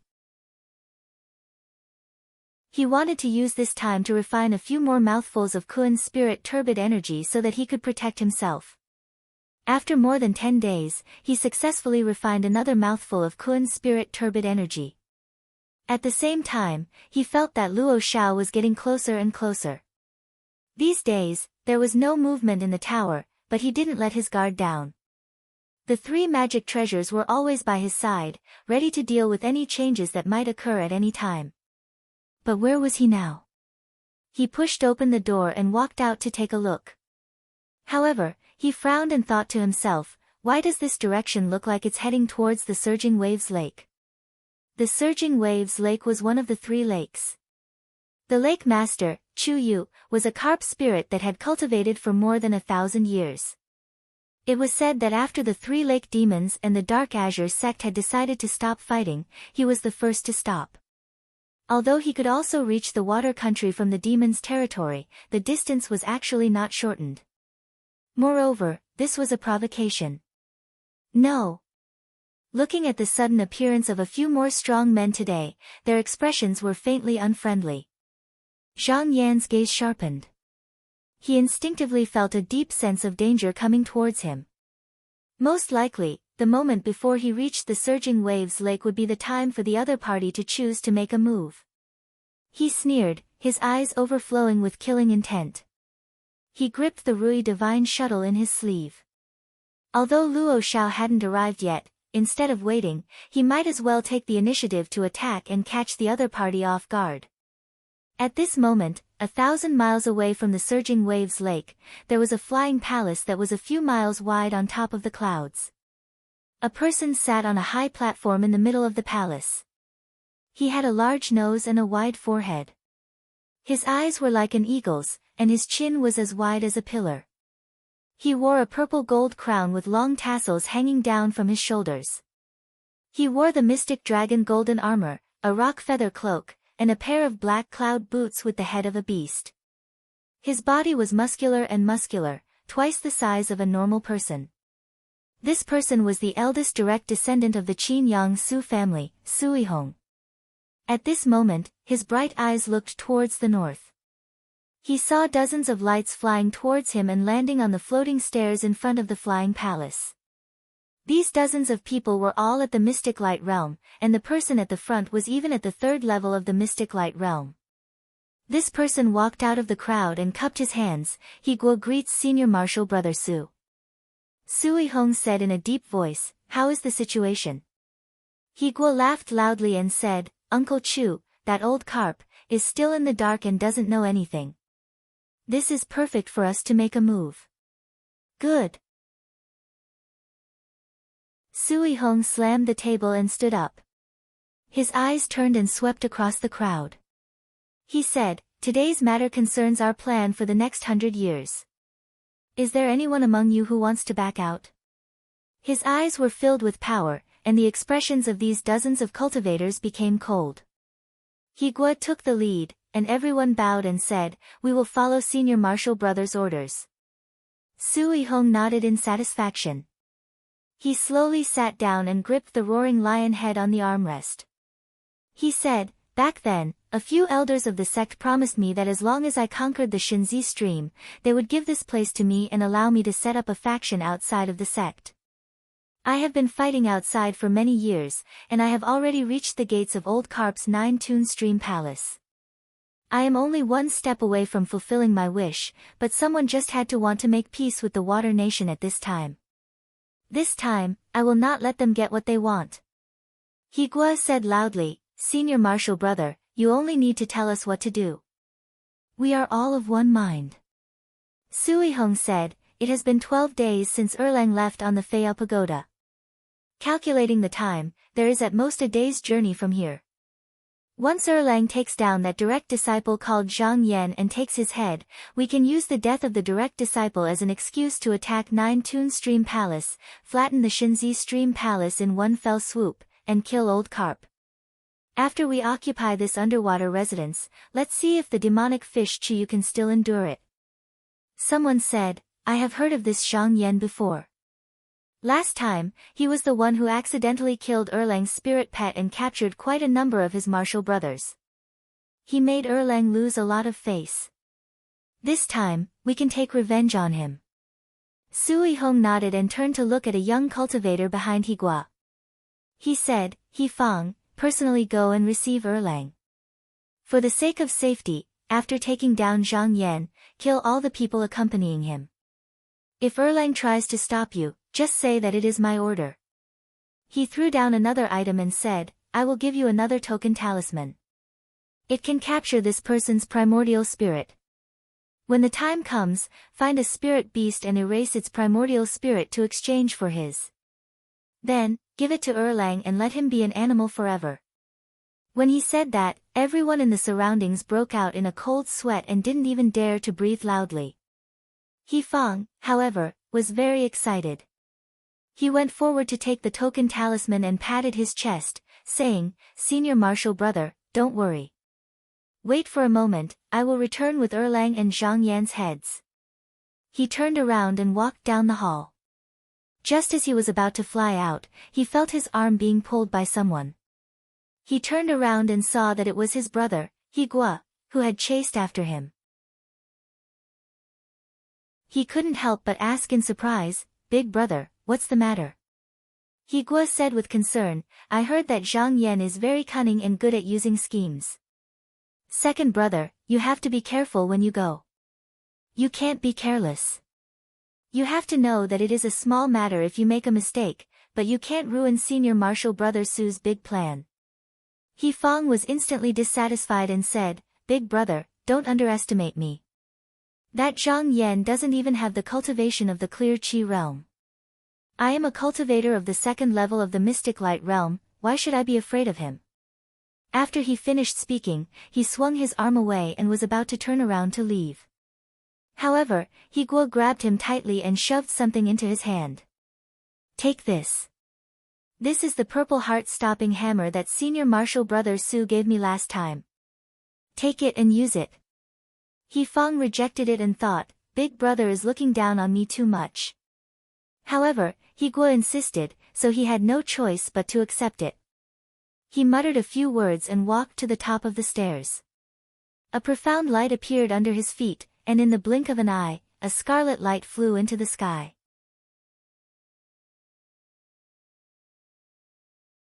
Chapter 53. The moon in the sky was bright and clear, shining down like water splashing down. The moon heart jade in Zhang Yan's chest trembled slightly, and he felt that the circulation of his qi was almost twice as fast as usual. He couldn't help but think to himself, heaven is helping me. When the sky emits murderous intent, the stars change their positions. When the earth emits murderous intent, the dragons and snakes rise from the land. When a man emits murderous intent, the heavens and earth change. He stood by the railing and caressed the Rui divine shuttle in his hand. With a flick of his finger, a dang sound rang out. His eyes shot out a cold light, and he said, "Today, you shall drink blood to your heart's content." The 3 sea walkers who were guarding the staircase stared at him intently, but they didn't hear what he said. At that moment, Zhang Yan waved his sleeve toward them, and a beam of green light shot toward them. It circled in the air, and before the 3 of them could react, their heads fell to the ground. The green light circled in the air again, and shattered the 3's origin spirits before flying toward another staircase. When it returned to Zhang Yan's hand, there was no sound of breathing on the other side. Zhang Yan shook the hem of his robe sleeves and leisurely walked towards the room on the side. These were the residences of the alchemists, but these 11 people were originally Dou Ming's trusted aides. After opening their meridians, the alchemists needed to practice the 3 orifices technique for decades, so they didn't have any qi of heaven and earth. At this moment, they were all asleep, so it was best to deal with them. Zhang Yan broke the door, killed one with a finger, and scattered their origin spirits. When he came to the last room, just as he opened the door, he saw a person suddenly jump up from the bed, and the long sword in his hand stabbed towards him without a sound. Zhang Yan snorted coldly, and a white breath came out from his nose, hitting the person's cheek. The person screamed as if he was hit by a hammer, and flew out, falling on the bed behind him with a bang. Zhang Yan took 2 steps forward and looked down at Dou Ming. Even without the aid of a candle, he could tell that this person was Dou Ming. At this moment, Dou Ming was covering his bleeding eyes, shrinking back as he shouted, "Zhang Yan, on this trip to the Water Nation, you still need us to concoct pills for you." I'm still useful to you," Zhang Yan sighed and said, "the harm is greater than the benefit." He stepped forward and struck Dou Ming dead with his palm. Then he opened his mouth and blew, scattering Dou Ming's spirit. Walking out of the room, he slowly walked towards the 5th floor. There seemed to be more than 20 people, and it seemed that someone had already noticed the commotion upstairs.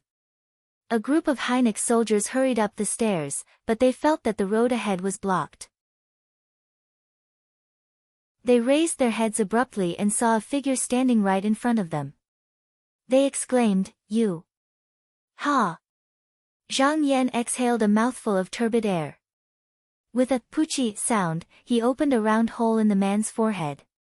Then, he kicked him in the chest, and his corpse rolled down the floor. There was a commotion below. "Who is it?" "Boss Ding has been killed." "Zhao Er, quick, pull the alarm bell." "What's that?" "Oh no." There were a total of 23 river-flipping warriors on the 5th floor. Their strength was a notch lower than the Heineck soldiers. They didn't know about the plan to get rid of Zhang Yan beforehand. At this moment, they saw a green light streak past, and a few of the alarm ropes were all cut. Since the leader had already been killed by Zhang Yan, they instantly fell into chaos. Seeing Zhang Yan slowly walk down, they were all stunned. Blank expressions appeared on their faces, and they didn't understand what had happened. They thought that this cultivator was dissatisfied with Ding Wu, so he killed him casually. Zhang Yan ignored them. With a wave of his hand, the Rui divine shuttle circled around the area. By the time he reached the 6th floor, the 5th floor was littered with heads rolling down. Even their spirit had been wiped out. On the 6th floor, a cultivator who was originally sitting upright on a praying mat suddenly opened his eyes. His body swayed, and he appeared in front of Zhang Yan, blocking his way. This cultivator was a level 2 clear qi cultivator, but he wasn't in a hurry to make a move. Instead, he said, "Zhang Yan, I've heard Feng Langjun mention you repeatedly. Today, I'd like to see how capable you are." Zhang Yan raised his eyebrows, and said, "Feng Ji. Where is he?" "Junior apprentice brother Feng is downstairs, but do you think you can make it down alive?" The cultivator sneered, "I've been cultivating for 23 years, and I've practiced the waterwood mysterious art. I have a total of 24 mouthfuls of pure qi in my chest, far more than a normal person's 16. You're definitely not my match, so I advise you to surrender." With 2 swishing sounds, 2 figures flashed, and 2 level 1 clear qi cultivators appeared behind him, one on the left and one on the right. The cultivator couldn't help but calm down. In fact, he was also nervous just now. Zhang Yan had killed so many Hynix soldiers on the 5th floor in such a short period of time. How could his strength be ordinary? Therefore, he first used words to intimidate his opponent, so that his companions would be prepared. He didn't think that his opponent would really fall for it. It should be known that the more qi activity one had, the more techniques one could use. On paper, a cultivator's strength was also stronger. In reality, how could he have 24 mouthfuls of pure qi in his chest? It was only 16 mouthfuls. Zhang Yan said indifferently, "It's good that everyone is here. Kill." The 2 level 1 clear qi cultivators didn't have the qualifications to learn techniques, so they only relied on the flying swords in their hands. At this moment, they shouted together, and the flying swords in their hands slashed towards Zhang Yan. The level 2 clear qi cultivator took a step back, and 16 mouthfuls of pure qi sprayed out from his mouth and nose. They circled in the air, flashing with yellow light. Unexpectedly, they were about to form a technique. But suddenly, a green light flashed in front of them, and with 2 cha-cha sounds, 2 heads fell to the ground. The 2 flying swords that flew in front of Zhang Yan suddenly lost their spiritual vigor, and he raised his hand to pull them out. Seeing that the 16 mouthfuls of pure qi were about to form a technique, Zhang Yan's mouth curved into a sneer. He threw out the announcing fate brush in his hand. The brush turned in the air, and suddenly, all the spiritual qi was swept away. The cultivator's whole body shook, and before he could react, the announcing fate brush pecked at his forehead. The essence and blood of the original spirit were wiped out, and only an empty shell was left lying on the ground. Zhang Yan suddenly felt something, and his gaze turned to the corner of the corridor. There was a cultivator who had just come up from the 7th floor. At this moment, he saw Zhang Yan kill 3 clear qi cultivators like chickens. He was so scared that his soul almost left his body. How would he dare to fight? He turned around and fled down the stairs. Zhang Yan walked over unhurriedly, and went down to the last floor. Looking around, he found that Feng Ji was surrounded by 5 level 1 clear qi cultivators. He held a jade pot in his hand, and when he saw Zhang Yan come down, he drank the wine in the pot in one gulp, and then threw it away. Then he put his hands behind his back, shook his head, and sighed, "Zhang Yan, you are too impatient. One more day, just now is the time for you to return." He turned around, waved his hand in high spirits, and said, "Kill them." Just as everyone's flying swords rose into the air, they didn't know that the sky above them darkened. When they looked up, there was a rumble, and a large inkstone came crashing down. The entire 7th floor of the tower shook, and when they looked again, the 5 people, including Feng Ji, and their flying swords and artifacts were all crushed into powder. Stretching out his hand, Zhang Yan took back the soul-calming inkstone and swept his gaze around him. Then, he walked towards the upper level with an expressionless face. As he walked, waves of mist gradually spread out from beneath his feet, and everywhere he passed became a place filled with mist. At this moment, on the 7th floor of the tower, Wuzhen looked uneasy, and sighed, "Junior Su, this time I have been dragged down by you. Originally, it was just that you would bring me to introduce Senior Su, and I would teach him a lesson. how did it turn into killing this person? In front of him, a cultivator in his 30s smiled, and said, Senior brother, do you really think that I, Su Yang, would make a big fuss over a spirit pet? I have no interest in Zhang Yan, I just need his identity as a direct disciple. For my eldest brother's big matter, even if it was someone else who came, I would still kill them. Wu Zhen had a difficult expression, and said, Junior brother, you are playing with fire. What kind of status do direct disciples have? If this news is leaked, not to mention me, even your Su clan probably won't be able to withstand the power of lightning, right? Su Yang smiled meaningfully, and said, how could this matter be leaked? At that time, we will all be dead. You. Wu Zhen stood up in shock, but when he saw Su Yang's expression, he thought about it and immediately understood the meaning behind the other's words. He sat down dejectedly, and shook his head with a bitter smile, and said, in this case, I won't be able to return to the Yutsang sect. Su Yang laughed out loud, and said, so what? Senior brother Wu only comes from the frost chart, and your clan has long fallen. It doesn't matter if you don't go back. My Su clan has the intention to include all the geniuses in the world, and we don't care about one's background like the other clans. As long as you have talent, you can enter my Su clan. Senior brother Wu has cultivated for 35 years, and now you are already a level 3 clear Qi realm cultivator. You are more than 2 levels higher than me, and I don't want to miss out on such a talent. Hearing Su Yang's words, Wu Zhen hesitated for a moment, and suddenly felt Su Yang's gaze fall on his face. He was startled, and thought to himself, Su Yang also brought a few clear Qi realm cultivators with him. Although their cultivation levels are not as high as mine, with his great family background, he definitely has magical treasures with him. If I don't comply today, I will really lose my life. Thinking of this, he didn't dare to hesitate anymore. He got off the chair, and bowed, and said, I, Wu Zhen, am willing to listen to Erlang's instructions from now on. Without saying anything else, he raised his hand and swore an oath. Su Yang's face lit up, and he thought that this person really knew how to do things. He quickly helped him up, and in order to win Wu Zhen's heart, he smiled mysteriously, and said, since senior brother Wu is already one of us, there is no harm in me telling you. Do you know why my eldest brother wants to take over Shinjin Stream? Wu Zhen said, I hope Erlang can dispel my doubts. Su Yang smiled mysteriously, and said in a low voice, many years ago, my Su clan's ancestor found out from a secret place that in Shinjin Stream, under the Palace of 9 Winding Streams, there is an azure dragon that has cultivated for tens of thousands of years, and there is also a true dragon residence. Old Carp Chubo has occupied this place for hundreds of years in order to find the entrance, but he didn't know the method, so he never succeeded. If my Su clan occupies this place, those who are fated can immediately refine this azure dragon's remains into an outer body incarnation, and this residence can also become the foundation of my Su clan.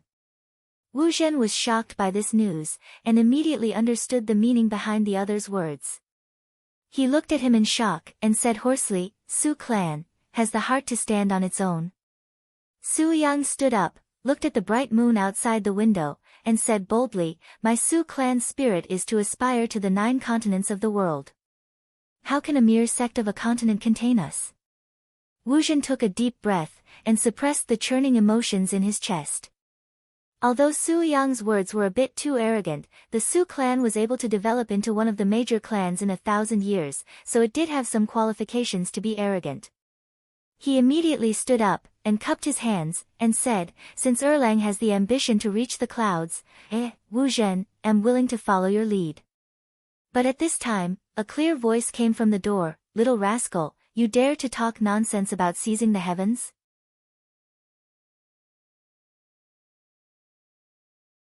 Chapter 54. The moment this voice rang out, the 2 people in the room were startled. Almost at the same time, a speck of green light pierced through the wooden wall and flew in front of Su Yang. His eyes were wide open and his face was filled with fear. Seeing that he couldn't dodge, a speck of white light suddenly flew out from his chest. With a ding sound, not only did it stop the shuttle, but it also scattered the spiritual energy attached to the shuttle, causing it to return. Su Yang came back to his senses and shouted, "It's Zhang Yan." Ever since he was born, he had only been in charge of the family's internal affairs. He had never had the experience of fighting with anyone. That thing just now was most likely the legendary Divine Rui shuttle. Knowing that he had just taken a trip to the gates of hell, he instinctively covered his head and hid behind a thick wooden pillar. At this moment, the sky was filled with fog, and in an instant, the surroundings became a vast expanse of white. Hiding behind the pillar, Su Yang was bewildered. If Zhang Yan suddenly appeared here, then where were the people he had arranged below? Why was there no movement at all? That's right. He slapped his forehead. That treasure his eldest brother had given him might be able to restrain Zhang Yan. After fumbling around in his sleeves for a while, he finally grabbed something. Suddenly, a sense of danger caused all the muscles in his body to tense up.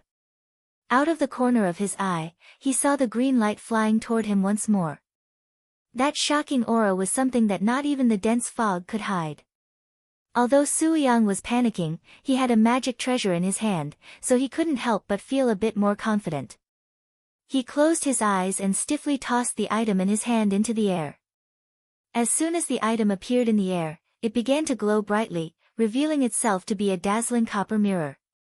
At this moment, the surface of the mirror was flipped over, and a dazzling beam of light shone down below. This beam of light passed through the thick mist as if it didn't exist, passing through the wooden pillar and firmly locking the Divine Rui shuttle in place. Su Yang leaned on the wooden pillar and poked his head out to take a look. He saw the Divine Rui shuttle struggling left and right in the light, but it couldn't escape. His nervous expression eased a little, and he laughed wildly through the fog. "Zhang Yan, I knew you had a metalwood treasure. It really is the Divine Rui shuttle." Before he could finish speaking, he felt his hair stand on end. A cloud-patterned brush emerged from the fog. He couldn't help but open his mouth in shock. In a daze, it seemed like it was already at the tip of his nose. It turned out that when Zhang Yan saw the Divine Rui shuttle being blocked by some unknown treasure, even the spiritual energy attached to it was scattered. He immediately realized that one treasure wouldn't be able to do anything to the opponent, so this time, he planned to use one in the open and one in the dark. On the surface, he was using the Divine Rui shuttle to attract the treasure while secretly using the brush to take its life. However, his cultivation level wasn't high enough, so he couldn't use both treasures at the same time. As a result, there was a slight difference between the two treasures and the effect was a bit worse. Seeing that Su Yang was about to be hit by the brush, his body trembled and the white light from before flew out to meet it. The two collided, and the brush's attack failed. The light on the brush dissipated and it returned to Zhang Yan's hand. Su Yang's two attacks didn't do anything, but at this moment, his heart was filled with endless fear. This treasure was given to him by his big brother, Sui Hong. It was said that it could block at least 3 attacks from treasures. However, after every 3 attacks, it needed to be refined by his life essence and spirit liquid before it could be used again. Right now, it had already been hit twice, but it seemed like this Zhang Yan had more treasures on him. If Zhang Yan didn't care about anything else, at most 2 more attacks would be enough to kill him.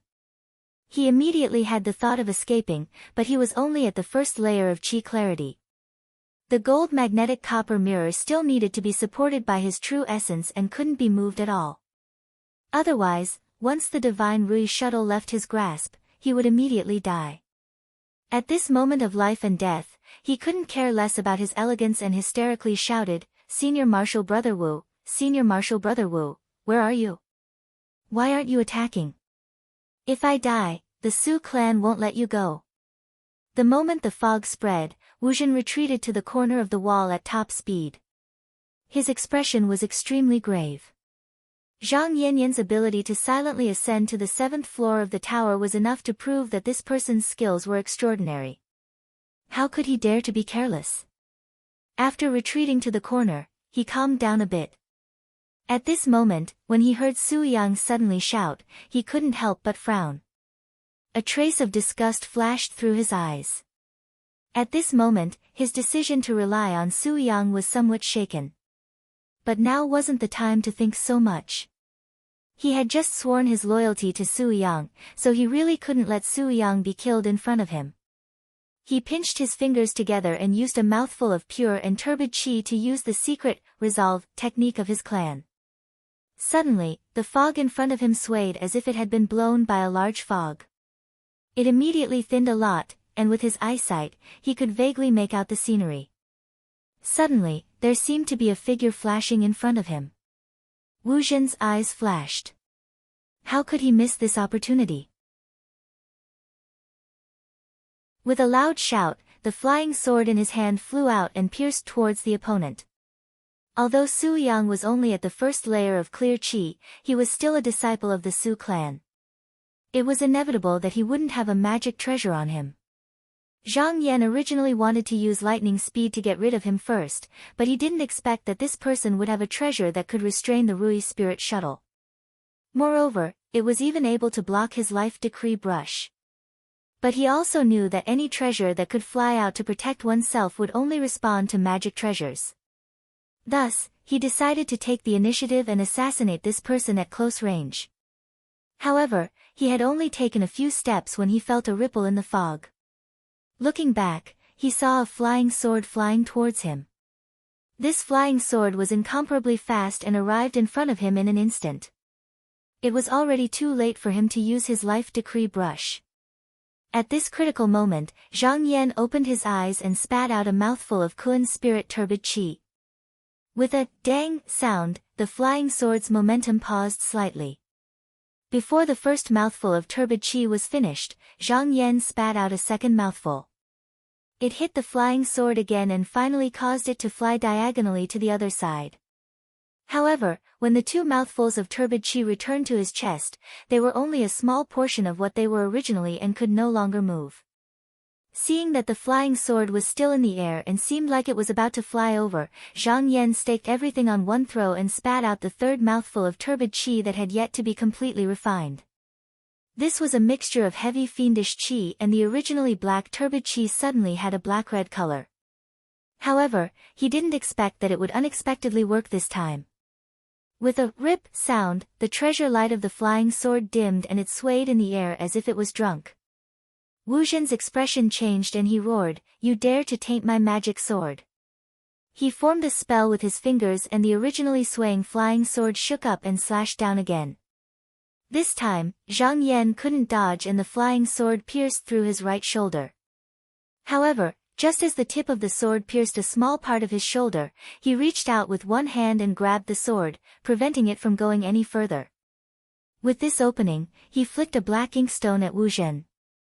Without even looking, he turned his head and charged at Su Yang. As this inkstone flew out, it immediately turned into a huge black inkstone 50 feet wide in the air and pressed down on Wu Zhen's head. Soul-suppressing inkstone. Wu Zhen's expression changed drastically, and he raised his head to expel a burst of white qi, within which was a faint hint of reddish-golden light. He made a hand seal, and the streak of white qi flashed before manifesting a tortoiseshell projection that shielded him from the oncoming attack. Rumble. The phantom shattered and he let out a muffled groan as he retreated 7 or 8 steps, shattering a dozen or so floor tiles. He then reached out and pressed against the wall. With a creaking sound, a wall pillar was forcibly pushed in. Only then did he stop. A mouthful of blood flowed out from the corner of his mouth. At this moment, Su Yang looked in front of him in horror. He saw Zhang Yan, who had a flying sword stuck in his shoulder, rushing towards him as if nothing had happened. His heart was torn apart and he let out a loud cry. He no longer cared about holding the Rui spirit shuttle in place and turned around to flee.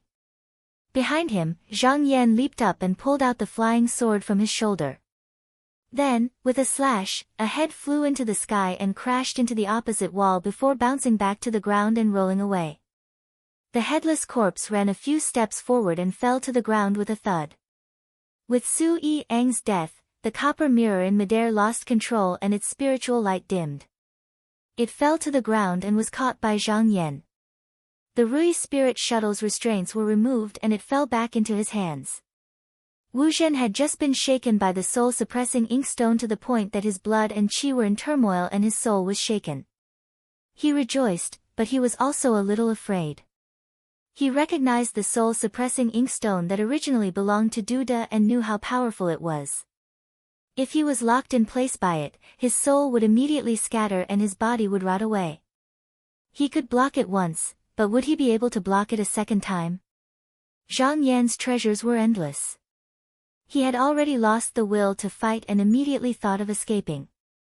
Now that he saw Su Yi-ong being killed, how could he dare to stay? Without hesitation, he turned around and smashed through the wall. A mysterious seed of light attached itself to the sword, and the sword light wrapped around his body. Then, he flew out like a rainbow.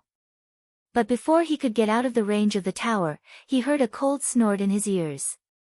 A streak of green light instantly appeared behind him and pierced through the rainbow light with a single strike.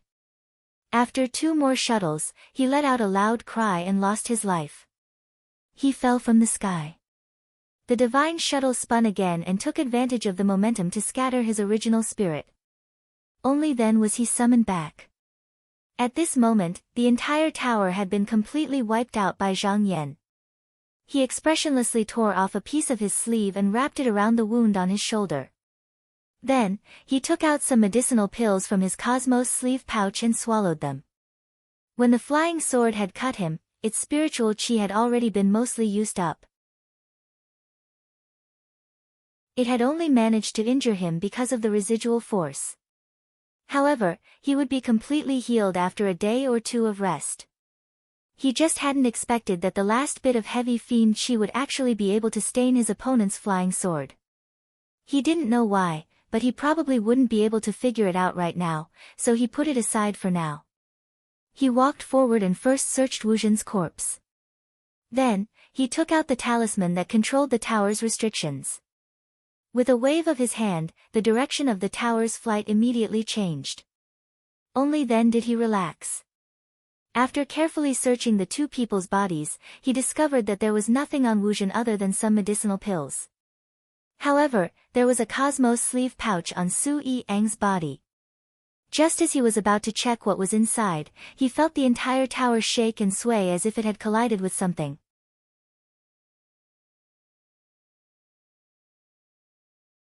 Chapter 55. Zhang Yan walked out of the railing and saw a red light following behind him. It was obviously a mystic light realm cultivator. There was also a bit of golden light coming out of the red light from time to time, hitting the restrictions of the tower repeatedly. It was obvious that it was a treasure. In just a few hits, the light around the tower dimmed a little. If this continued, the restrictions would completely collapse in less than 4 hours. Zhang Yan laughed and said, "I originally wanted Luo Xiao to make arrangements, but you came to me yourself. Don't blame me." He waved the talisman and controlled the tower to fly in the direction he sensed. However, he didn't care about this person's actions at all. If there was someone maintaining the restrictions of the tower, even if this person had a treasure, he might not be able to do anything to him. However, Zhang Yan was afraid that this person would go back and call for reinforcements after seeing that he couldn't do anything to the restrictions. If that was the case, he might not be able to stop them. Dealing with one person was better than dealing with a group of people. Thus, he just followed this person and didn't do anything as the restrictions were peeled away layer by layer. In the eyes of cultivators, the pagoda could be seen clearly from dozens of miles away. When Yifeng was gradually approaching, he saw the direction of the pagoda suddenly change. He suspected that something might have happened, so he hurried over. However, it wasn't convenient for him to speak while flying, so he used the hammer to test it. Seeing that the tower didn't stop and continued to fly in another direction, he was even more certain of his previous judgment. Because Sui Hong's younger brother was in the tower, and this was the first, important task that Sui Hong had given him, he didn't want to mess it up. In a hurry, he didn't hold back anymore and used the hammer to attack the qi-gathering gourd at the top of the tower. If this gourd was damaged, then half of the restrictions on the tower would be gone. Zhang Yan, on the other hand, calmly returned to the tower. He first searched his Cosmos sleeve pouch and found many things. He put them away and searched Su Yang's headless corpse. Not long after, a circular jade pendant appeared in his hand. He thought to himself, could this be the treasure that blocked the Rui God's shuttle and the fate-declaring brush? He merely took a few glances at it, yet he noticed that the glow on it was dim as if it was covered in a layer of gray mist. It was obvious that this treasure wasn't unharmed in the battle earlier. Because the owner of this treasure was dead, the blood essence within it had completely vanished. When he saw this, he suddenly thought of something. He stretched his hand into his sleeve and withdrew the copper mirror, and he couldn't help but nod after taking a look. All magic treasures had their own spiritual nature. After refining their blood essence, most of them only needed to attach a bit of spiritual energy to them and they would be able to control it freely. Sui Hong had clearly only obtained this bronze mirror recently and had not had the time to refine it. Otherwise, today's battle would not have been so easy. At this time, Zhang Yan intentionally or unintentionally glanced at a place, and a faint smile appeared on his face. He casually took out a piece of beautiful jade from his Cosmos sleeve, threw it on the ground, and said, "Junior brother Su, don't hide anymore. If you don't want your soul to scatter, you can come here to deposit your origin spirit." Not long after the voice fell, a flickering original spirit floated out from the corner, came to the side of the beautiful jade, and went into it. This was Su Yang's spirit. Just now, in order to chase after Wu Zhen, Zhang Yan hadn't been able to kill it. Now that he thought about it, this person still had some use. Holding the jade in his hand, he looked at the faintly discernible little person. It was exactly the same as the original Su Yang, but at this moment, it was looking at him with fear. Zhang Yan smiled and walked to the railing of the tower. He pointed up and said, "Let me ask you, do you know who this person is? If you say anything false, I will destroy your soul." Su Yang had lost his physical body, and without a place to store his spirit, even if he was a cultivator, he would only be able to last 7 or 8 days. Furthermore, the person in front of him could wipe him off the face of this world at any time. Therefore, he only took a glance before answering honestly, "I don't know this person, but looking at his face, he looks similar to the cultivator under my big brother, He Gua. He should be his younger brother, He Fong. I heard that this person is a cultivator at the first level of the mystic light realm, but I don't know what his cultivation is right now." Zhang Yan then pointed at the golden light that was attacking the tower and asked, "What treasure is that?" Su Yang replied, "That should be the purple heart-stopping hammer. It originally belonged to He Fong's big brother, He Gua, and it is used to destroy flying swords." Zhang Yan looked at him and suddenly said, "If I use your spirit as a hostage and ask this person to leave, do you think he will agree?" Hearing this, Su Yang shouted in fear, "Absolutely not. Absolutely not." As if he had already expected this, Zhang Yan smiled faintly and said, "Oh? Why? He Fong definitely won't dare to make a decision about me, and he will definitely return to report to my big brother. However, if my big brother knows that my spirit still exists, not only will he not pity me, he will only be worried that the secret of the Su clan will be leaked. He will definitely think of a way to kill me. Moreover, I have ruined the clan's plan, and according to the clan's rules, my soul will be destroyed." Su Yang kowtowed in the jade and begged, "Right now, I am only a remnant spirit. I hope that Senior Martial Brother will let me go. If Senior Martial Brother has any questions, I will tell you the truth." Although his cultivation was a bit lacking, his mind was clear and he could see the situation clearly.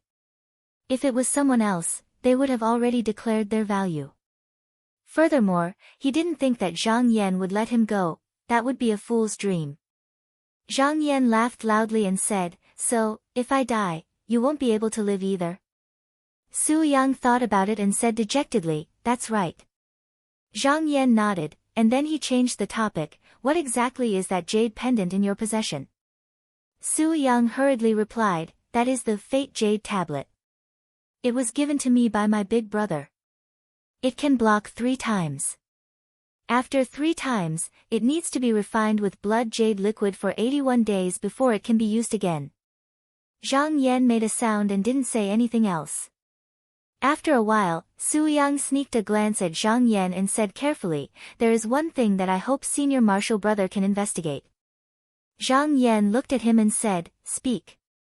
Su Yang thought about his words and put on an extremely humble attitude. "Although that Fang is still following us, if he has a sudden impulse and turns back to call my big brother over, it will be a dangerous situation for Senior Marshal Brother." He felt that he had to be useful to Zhang Yan. Just now, he could show his value so that he wouldn't be eliminated after he was used up. Zhang Yan agreed. "That's right, we have to guard against this. However, I can test this person's heart first before making plans." Su Yang had a surprised expression. "Oh, how will Senior Marshal Brother test?" Zhang Yan smiled and said, "Let me see what I can do." He came to the lowest level of the pagoda and waved his talisman. The restrictions on the 7th level instantly dissipated. He took out a jade pendant from his sleeve and threw it out. Fang was thinking of ways to break the restrictions, but when he saw that one of the restrictions had been opened, his gaze couldn't help but freeze. He saw a cultivator he didn't know standing there and seemed to have thrown something out. Only then did he react and the heart-stopping hammer in his hand smashed over. Zhang Yan waved his hand and closed the restrictions again. The pagoda shook, but he was unscathed. Fang was puzzled. He didn't know what the other party was risking his life to throw out. He hesitated for a moment and turned back to use his profound light to pick it up. However, he found that it was just a useless piece of jade. He frowned and shook it off before catching up again. Who knew that before he could get close again, the restrictions would open again? Zhang Yan smiled at him and threw another item down. Fang was puzzled. What was that? Was that person just playing with him? It swayed back and forth in the air. He gritted his teeth and turned back to catch it. When he brought it up to his eyes and saw that it was still a useless piece of jade, he couldn't help but be furious. He had the urge to tear the other party apart. After walking in this manner for a while, Zhang Yan would throw something every time there was a gap. Fang gritted his teeth and said, "There is a saying in the art of war in the mortal world, fake is real, real is fake. You must have a purpose for doing this, I must see it clearly." Therefore, he would turn back in a fit of pique every time to see what exactly Zhang Yan had thrown down. He didn't want to miss anything. About a dozen times later, Zhang Yan returned to the pagoda and said with a smile, "I already know Fang's temperament. This person is more suspicious and less scheming. He's also stubborn and won't turn back until he hits a brick wall. In this case, we don't have to worry too much." Su Yang saw that Zhang Yan had tested Fang's temperament by throwing bait, and he couldn't help sighing in admiration. His expression became even more ingratiating. Zhang Yan looked at him indifferently and said, "Junior brother Su, I have a way to get rid of this person. If you are willing to help me, I will choose a good corporeal body for you in the future. How about it?" Su Yang said without hesitation, "I am willing to help Senior Brother." However, he had thought it through. Putting aside Zhang Yan's promise, he was like a fish on a chopping block. Bargaining would only make the other party unhappy. He could only cooperate with him just now, there was a chance of survival. "All right, I will tell you. Later on, you will do this," Zhang Yan said in a low voice. Su Yang pondered for a moment and realized that although this matter was very risky, the possibility of success was very high. Furthermore, there was no room for him to refuse. He gritted his teeth and immediately knelt down. "I am willing to listen to Senior Brother's instructions." At this moment, after 4 hours of continuous attacks, the restrictions on the pagoda could no longer withstand it and gradually dispersed. Fang was overjoyed when he saw this. He struck the tower again with the heart-calming hammer. Boom! Another series of cracking sounds could be heard. The tower that had lost its protection was no different from an ordinary object. It completely collapsed. Wood shavings, pillars, bricks, and tiles fell from the sky. Zhang Yan, on the other hand, had a leisurely expression as he floated in the air and slowly descended. He Feng had traveled for an entire night and used his magic treasures to attack for more than 4 hours. No matter how strong his magic power was, he was still exhausted. With just one glance, he recognized that Zhang Yan was the person who had teased him. Anger rose in his heart and he shouted, "Junior, hand over your life." Seeing the golden light falling toward him, Zhang Yan threw something over and shouted, "This is Su Yang's origin spirit. Brother He, you must keep it well." Su Yang shouted, "Senior Marshal Brother He, quickly save me." He Feng was startled and quickly made a hand seal to retrieve his magic treasure. But how could it be so easy? However, he couldn't bear the responsibility of destroying Su Yang's origin spirit. In a moment of panic, he let out an "ah," and the mysterious light on his body trembled.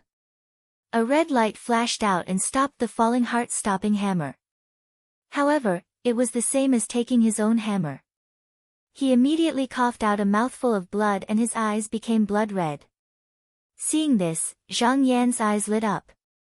He waved his sleeve and the Rui God shuttle in his hand flew out. He Feng suddenly felt a chill run down his spine. Seeing a green ray flying toward him, he immediately realized that the origin of this object was not simple. In a panic, he summoned the mysterious light around his body to block it. For a moment, the red light shone brightly and he finally managed to stop the Rui spirit shuttle. However, before he could recover, the light above his head seemed to be blocked by something. He looked up and couldn't help but exclaim, "Soul-calming inkstone." He knew the power of this treasure inkstone. In a moment of desperation, he didn't have time to think about anything else. The mysterious light gathered on his fists and he punched upwards. With a bang, the inkstone was actually knocked back. Just when he was exerting his full strength, 2 black needle lights silently pierced through his back. His face suddenly stiffened, and his eyes suddenly widened. In a trance, a beautiful face flashed in front of him. A black profound light wrapped around his body and took away the lower half of his body. Blood and internal organs scattered in the air. He opened his mouth and seemed to intend to say something. However, the expanse of black light was unwilling to let him go. It coiled around him like a coiled snake, and then it squeezed and ground, forcefully stirring up the remaining flesh, blood, and true spirit within him. A snow-white hand gently caught He Feng's hammer. An enchanting woman stood on a black cloud. Her cheeks blushed, and her eyes were sad. She said to Zhang Yan, "My husband, you can call me here and ask me to leave. I'm afraid that I won't be able to break the essence Qi blood oath in this life." Zhang Yan laughed loudly and said, "Fellow Taoist Luo, have you heard of the saying, when a man achieves the Tao, his chickens and dogs rise with him? If I achieve the Tao in the future, I won't let you down."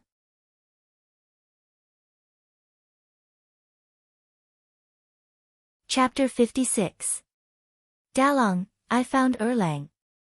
The cultivator who came in a hurry lowered his head, not daring to look at Sui Hong.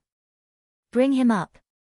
Sui Hong's expression did not change, but those who were familiar with him could see the uncontrollable murderous intent in his eyes.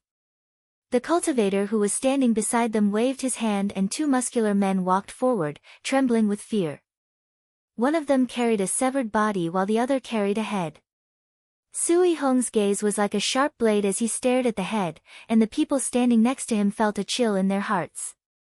At this time, only He Guo dared to speak.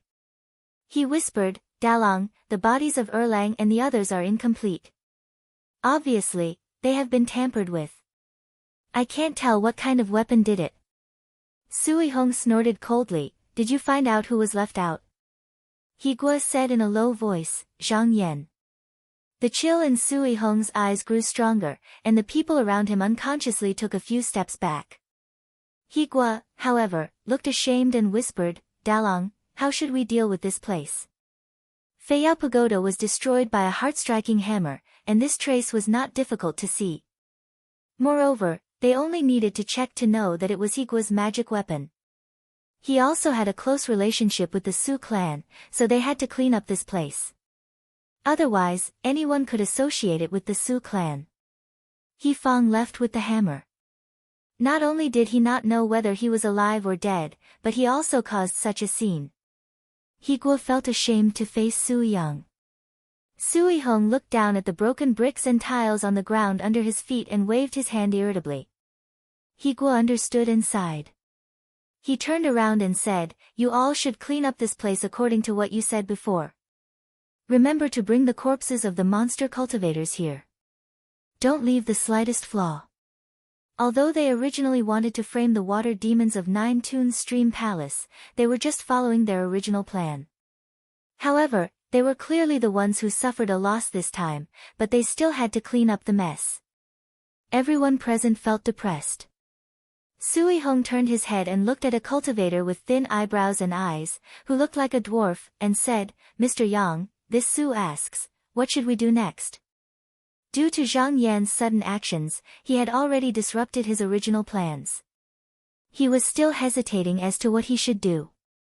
Mr. Yang pulled his sparse beard and said slowly, "Dalong, at this moment, we should use Erlang's death as an excuse to attack immediately and take down Shinjin Stream in one fell swoop." Sui Hong frowned and said, "But using Erlang as an excuse to fight is for personal, not for public. If we lose the righteousness, the sect master will find trouble for our Su clan." The Su clan was not ready to turn against the Yingzang sect yet. Neither Ji nor Ji Zhushang could choose to start the war at this time. If they use with the sect, they would be with the Su clan, and the sect, Su, and, but also, Su, and, at.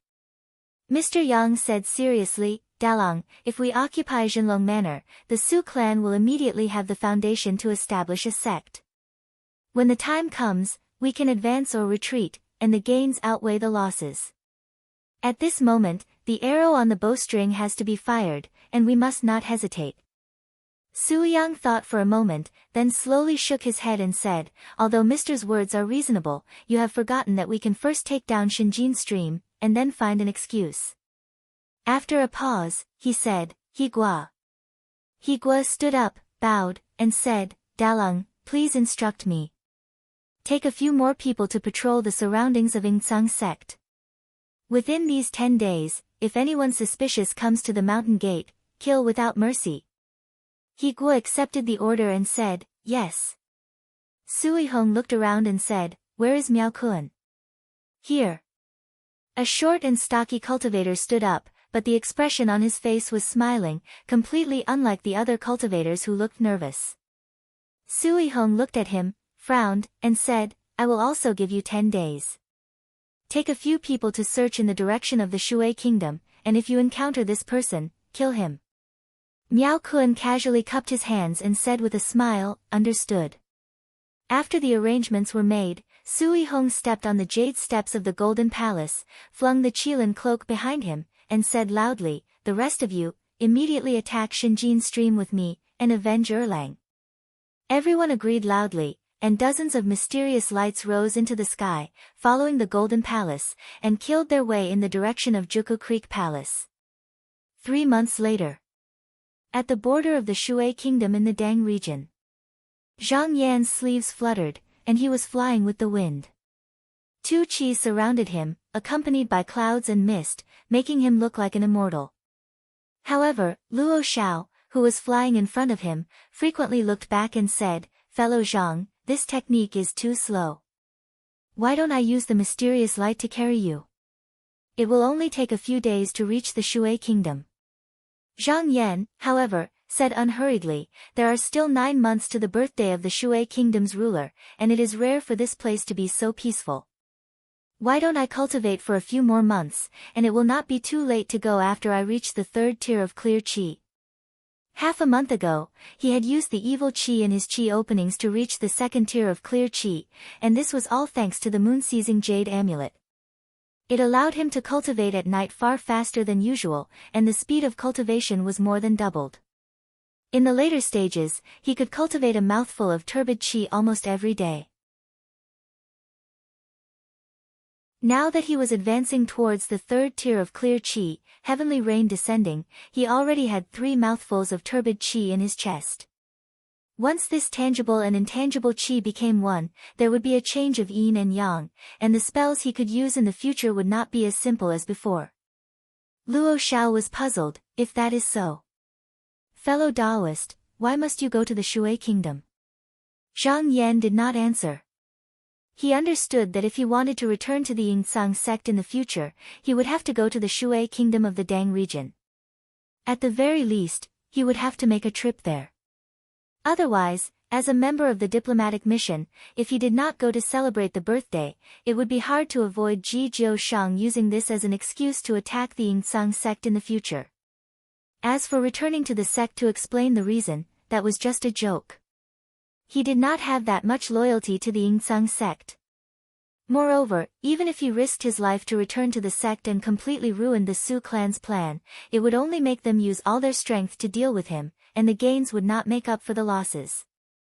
Luo Xiao's beautiful eyes wandered, and said, fellow Taoist Zhang is not far from the third tier of clear qi. Have you decided what Tao you will walk in the future? Zhang Yan pondered for a moment, and said, I have read a little about it in Taoist books, but it is like a mountain covered in clouds and fog, it is not very clear. I hope fellow Taoist Luo can give me a pointer or two. Luo Xiao said with a smile, fellow Taoist Zhang, you human body cultivators always like to play these mysteries, but let me tell you, when a cultivator reaches the third tier of clear qi and condenses the mysterious seed of light, they need to decide on their future Tao. And the road to longevity has 3 main Tao. Zhang Yan's attention was immediately attracted. Which 3? Luo Xiao gathered her sleeves, and successively extended 3 fingers like green onions, and said, the first is the Tao of strength. Those who walk the Tao of strength use external medicine, and boil the inner Dan, to cultivate an indestructible golden body. At the peak, they can overturn rivers and seas, and spit out the earth and swallow the sky. The second is the Tao of Qi. Those who walk the Tao of Qi breathe in the essence, and concentrate on the Tao, achieving the unity of heaven and man. At the peak, they can incarnate into tens of thousands of things, and become immortal and indestructible. The third is the Tao of Qi. Those who walk the Tao of Qi understand the wisdom, understand the nature, and thoroughly study the mysteries of heaven and earth. At the peak, they can transform into tens of thousands of things, and move the stars and the moon. Zhang Yan thought with rapt attention, and slowly nodded, then he asked, which path does fellow Taoist Luo take? Luo Xiao smiled bitterly, and sighed, I, a demon cultivator, lack words, and lack Tao, so I walk the Tao of strength. It's only because I happened to obtain a Taoist book, and now I'm walking the Tao of Qi. I wonder where my next step will be. Although the 3 main Tao of longevity are different routes to the same destination, those who cultivate the Tao of Qi need to have the inheritance of a superior cultivation method, and other than the big sects and aristocratic families, it is difficult for ordinary cultivators to obtain this. Even among the demon race, there are only a few who walk this path. As for the Tao of Qi, ordinary cultivators only cultivate it, because it is too difficult to rely on this path to reach the Tao. They need to understand the mysteries of heaven and earth, and thus understand all things. Even among the human body cultivators, there is only 1 in 10,000. There is a saying in the Taoist book, 16 numbers are 1 Tao. In other words, a cultivator needs to use 16 breaths of spiritual qi to cast a Tao technique. If the cultivation method you cultivate is of low quality, to the extent that your spiritual qi is less than 16, then unless you find another Tao technique to cultivate, you will never be able to cast a Tao technique in your lifetime. As for those cultivators who can use 1 qi as 1 Tao, and can change their divine abilities with just a finger, they are only heard of in legends. Therefore, most cultivators only slightly dabble in this Tao, and most of them walk the path of the Tao of Qi, and among the demon cultivators, there are even fewer of them. But the Tao of strength is different. It mainly refines the body, and not only can it bring out the natural advantages of demon cultivators, but when it is cultivated to a high level, it will not be afraid of magic treasures or flying swords. It is undoubtedly the best choice for demon cultivators. If Zhang Yan's cultivation improves, he will also have to stand at this fork in the road, so he has no choice but to consider this matter in advance. He can't help but ponder on the cloud. The mysterious light on Luo Zhao's body spread out, and like a picture scroll, it connected to the thick cloud under Zhang Yan's feet. He walked over leisurely, smiled, and waved his hand in front of his eyes.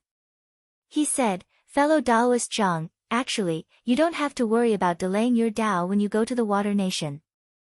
Do you know that Monarch Ji's birthday is celebrated with the elixir gathering, and he is even using a primordial metal life fruit book as a prize? This is a superior technique of the Tao of strength." Zhang Yan's expression changed slightly, and he said, "Could it be that there is some inside story behind this?" He could tell that most alchemists are human cultivators, and if they want to set up a prize, it should be the Tao of Qi or the Tao of Magic. Why would they use a book of the Tao of Strength? Luo Xiao didn't expect Zhang Yan to react so quickly. After being stunned for a while, she nodded and said, "Yes, Monarch Ji has a young son named Ji Zhang. This person's mother is a human cultivator, and most of his demon blood was refined by his mother in the womb.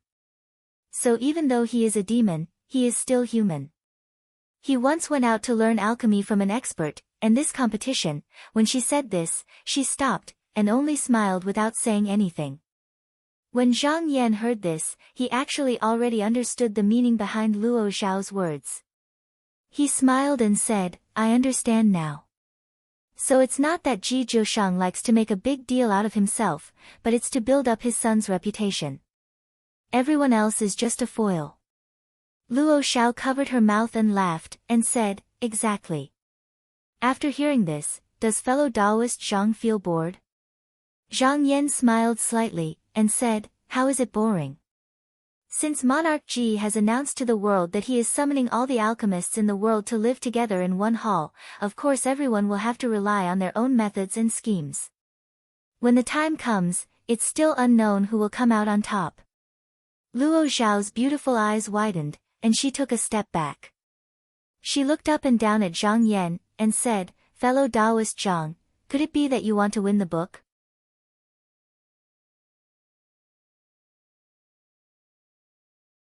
Chapter 57.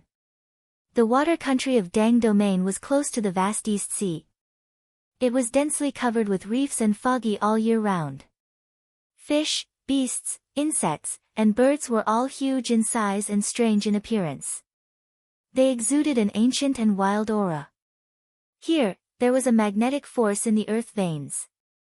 Not only could metal magic treasures not be used, but it could also disturb spiritual opportunity. The Water Kingdom was surrounded by mountains and had 8 entrances. These entrances were all different. Some were difficult for birds to cross and had to be climbed by ropes. Some were deep in streams and had to be crossed by swimming. Some were surrounded by howling winds and had to be moved slowly. On the other hand, the entrance that Zhang Yan wanted to enter was located halfway up the mountain. It was a cave that was over 60 meters wide, and there was an underground river in it that twisted and turned. If one wasn't an experienced person, it would be impossible to find the true location to enter the Water Kingdom. Every time the tide rose, the boat that was anchored in the shallow water would be lifted up. When the water and the wall were higher, they could enter.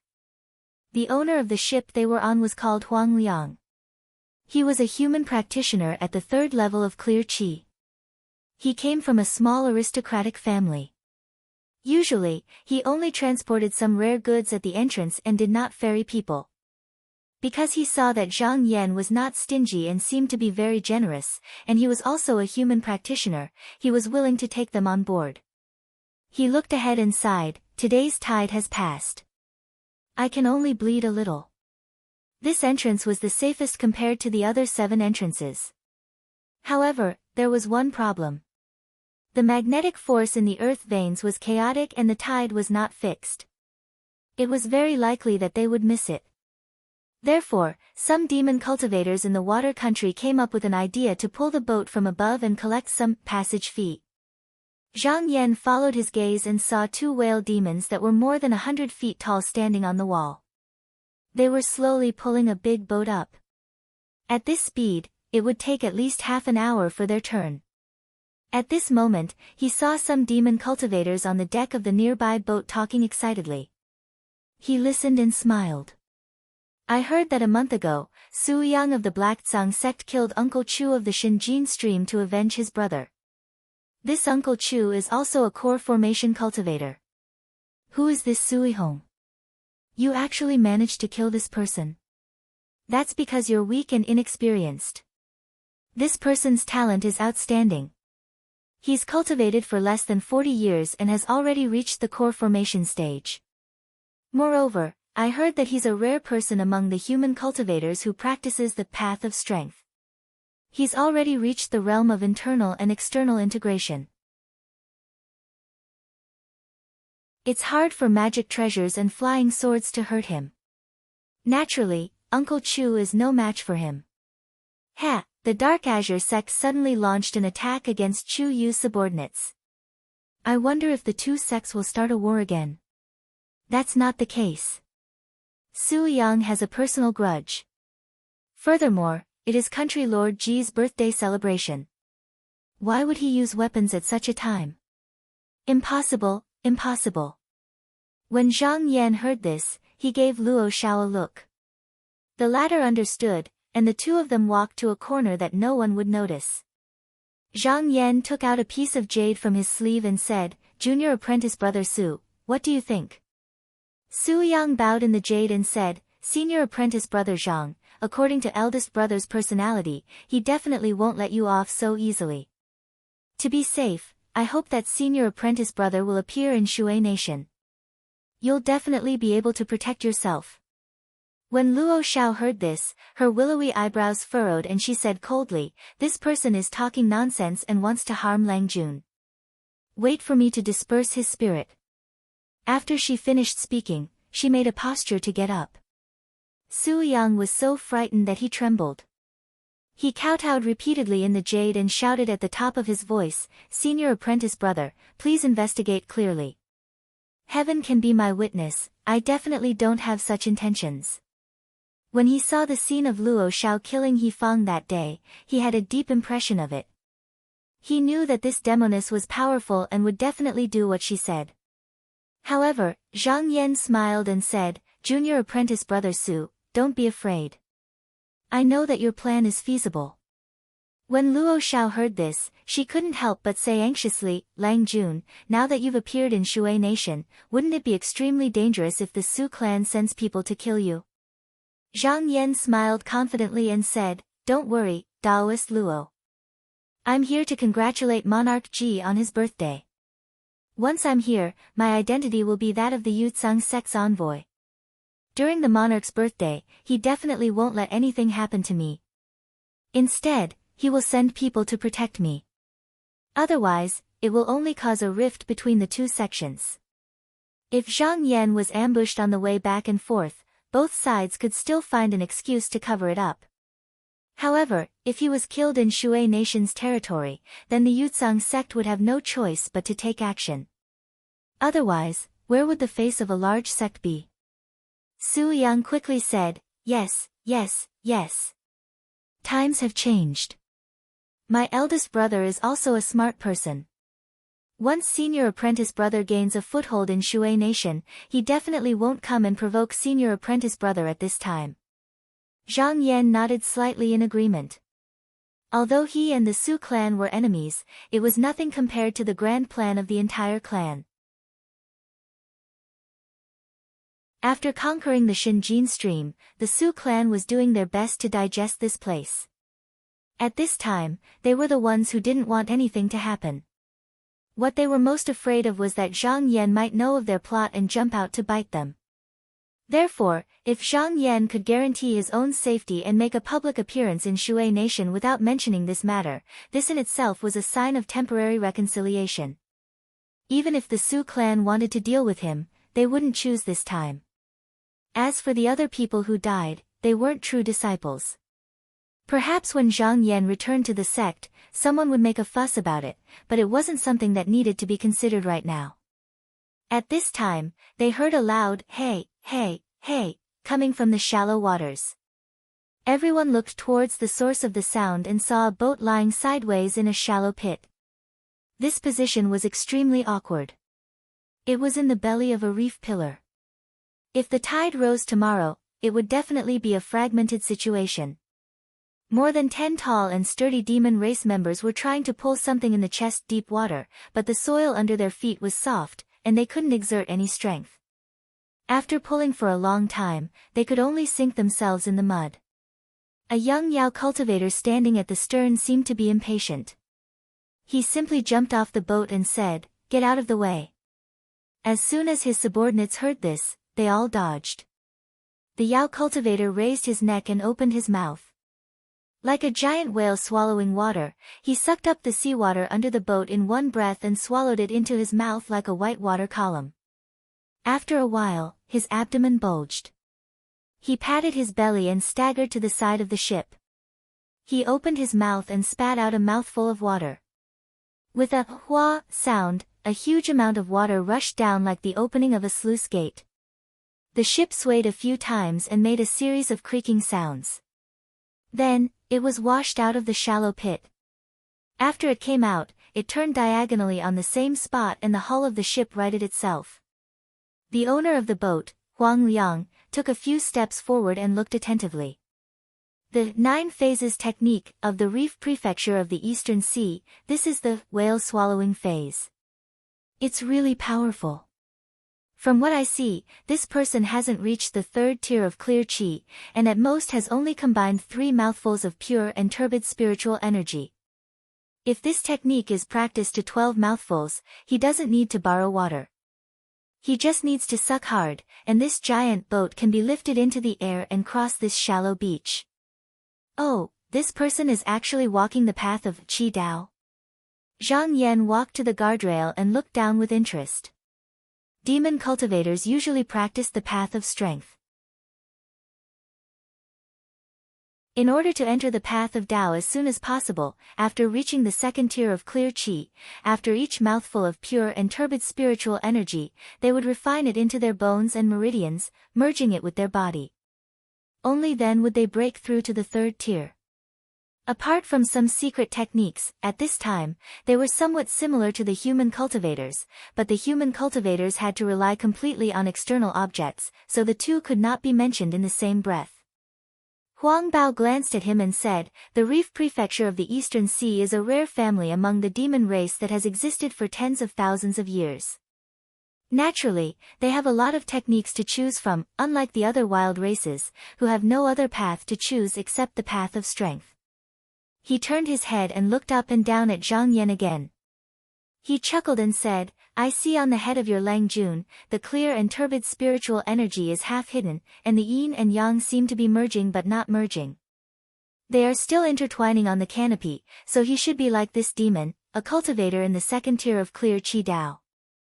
If my judgment is correct, he will definitely cleanse his marrow and meridians within this year, reaching the level of heavenly rain descending top. Hee, I wonder if you have chosen your path ahead?" This ship owner had a good eye. Zhang Yan smiled and was about to speak when Huang Bao suddenly sprang a few steps forward, grabbed the edge of the ship, and leaned forward. He said happily, "It's my turn." He called for the sailor on the ship and ran to the helm. Just as he was about to steer the ship forward, he heard a shout from not far away. "Human cultivators over there, why don't you retreat? The alchemist invited by Shintu Gong of the Eastern Sea is on my way to see Monarch Ji. Why don't you let us go first?" When Huang Bao heard this, he looked back, and his expression changed slightly. The person who spoke was the young demon cultivator who spat water vapor to move the ship. Although this person's cultivation level was not as high as his, Huang Bao knew his own strength. If they really fought, he might not be this person's match.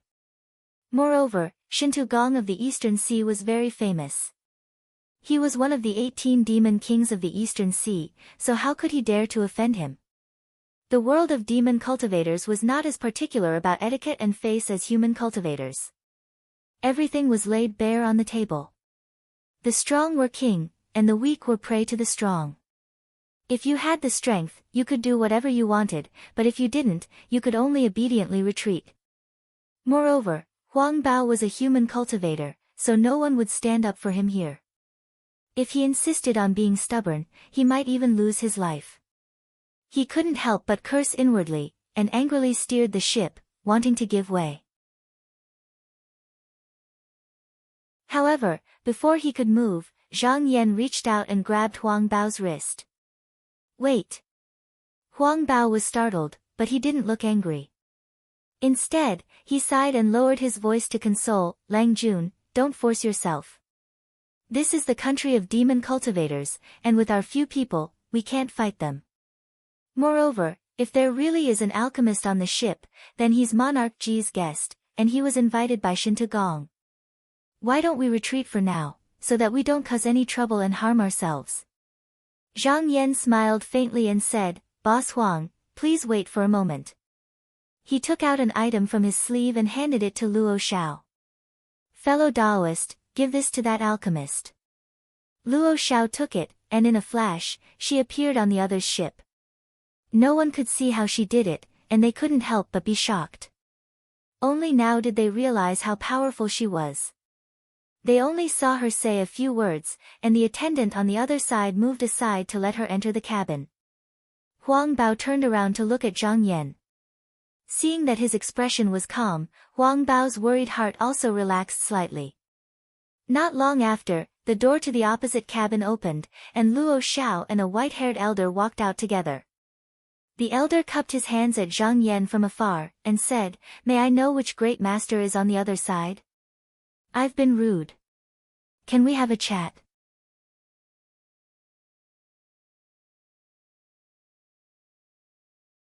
Chapter 58. Under Huang Liang's shocked gaze, Zhang Yan walked to the edge of the ship and returned the old man's salute, saying, "I wouldn't dare. I am Zhang Yan, not some grandmaster." Seeing that Zhang Yan was so young, the old man was slightly surprised, but his expression quickly returned to normal. "Fellow Taoist Zhang, there is no need to be humble. Your long yu pill is odorless and colorless, round like a pearl. It has clearly reached the stage of condensing its energy into one. Even after being exposed to the sun for 100 days, its medicinal strength will not diminish in the slightest. It is a rare good pill, a good medicine." Zhang Yan ordered someone to deliver this pill. From a pill master's point of view, this was a way to show off one's own accomplishments and cultivation, a common way to interact with others. Zhang Yan had indeed refined this pill himself, but during the refinement process, Zhou Chengju had been the one to control the heat, and every step had been completed under his careful guidance. At the same time, Zhou Chengju had not been stingy with the herbs.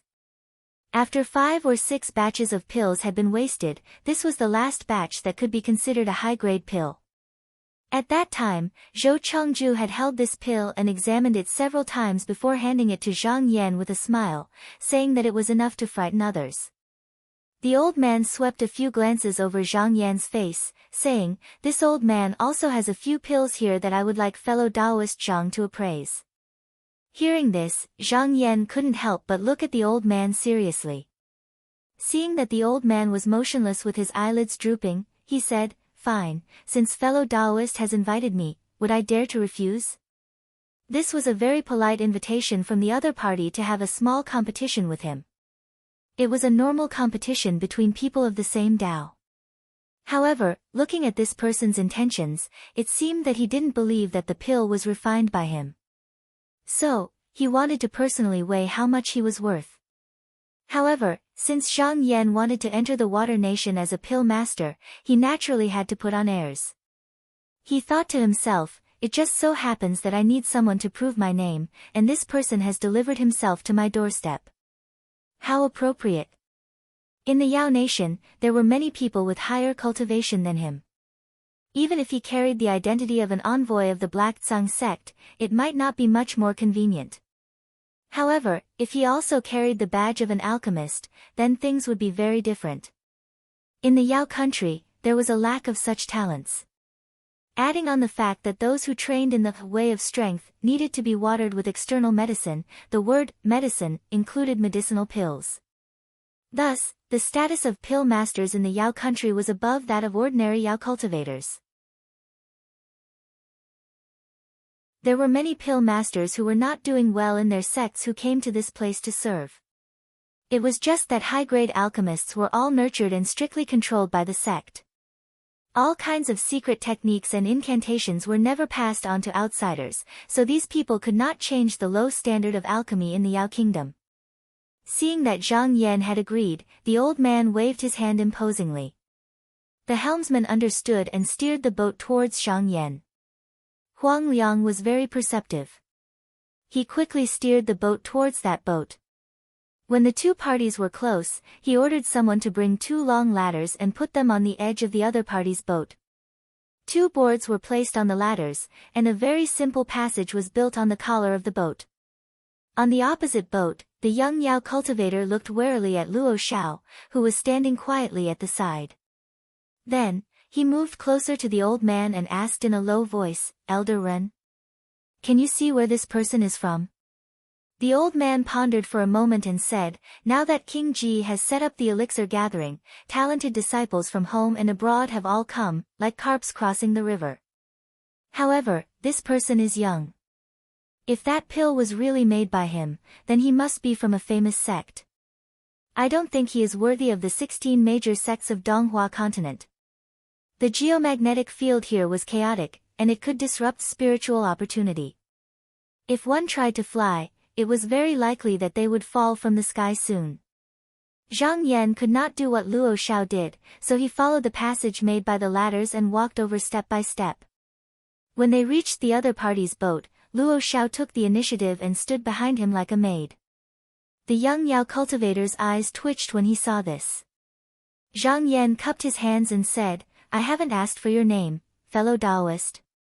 The old man returned the greeting with an indifferent expression and said, "I'm a qi cultivator from overseas, Ren Kai." He moved sideways and said, "Please take a seat inside, fellow Taoist." Zhang Yan stepped into the cabin and took a few glances. He saw that the decorations were simple, but the decorations on the shelves were very strange. They were all rows of white, sharp teeth. One look and he could feel the murderous aura and the smell of blood. Ren Kai saw that he was paying attention, so he explained, "They are all demons from Donghai. In the Water Nation, there are a few clan leaders who like them, so they brought some here. Please, fellow Taoist." The two of them sat down, and Luo Xiao and the young Yao cultivator each stood behind the two of them. Ren Kai and Zhang Yan exchanged a few more pleasantries. Only now did she know that Zhang Yan was from Yutsang sect, but she didn't dare to underestimate him. She first returned Zhang Yan's long yu pill, then pushed a brocade box in front of him.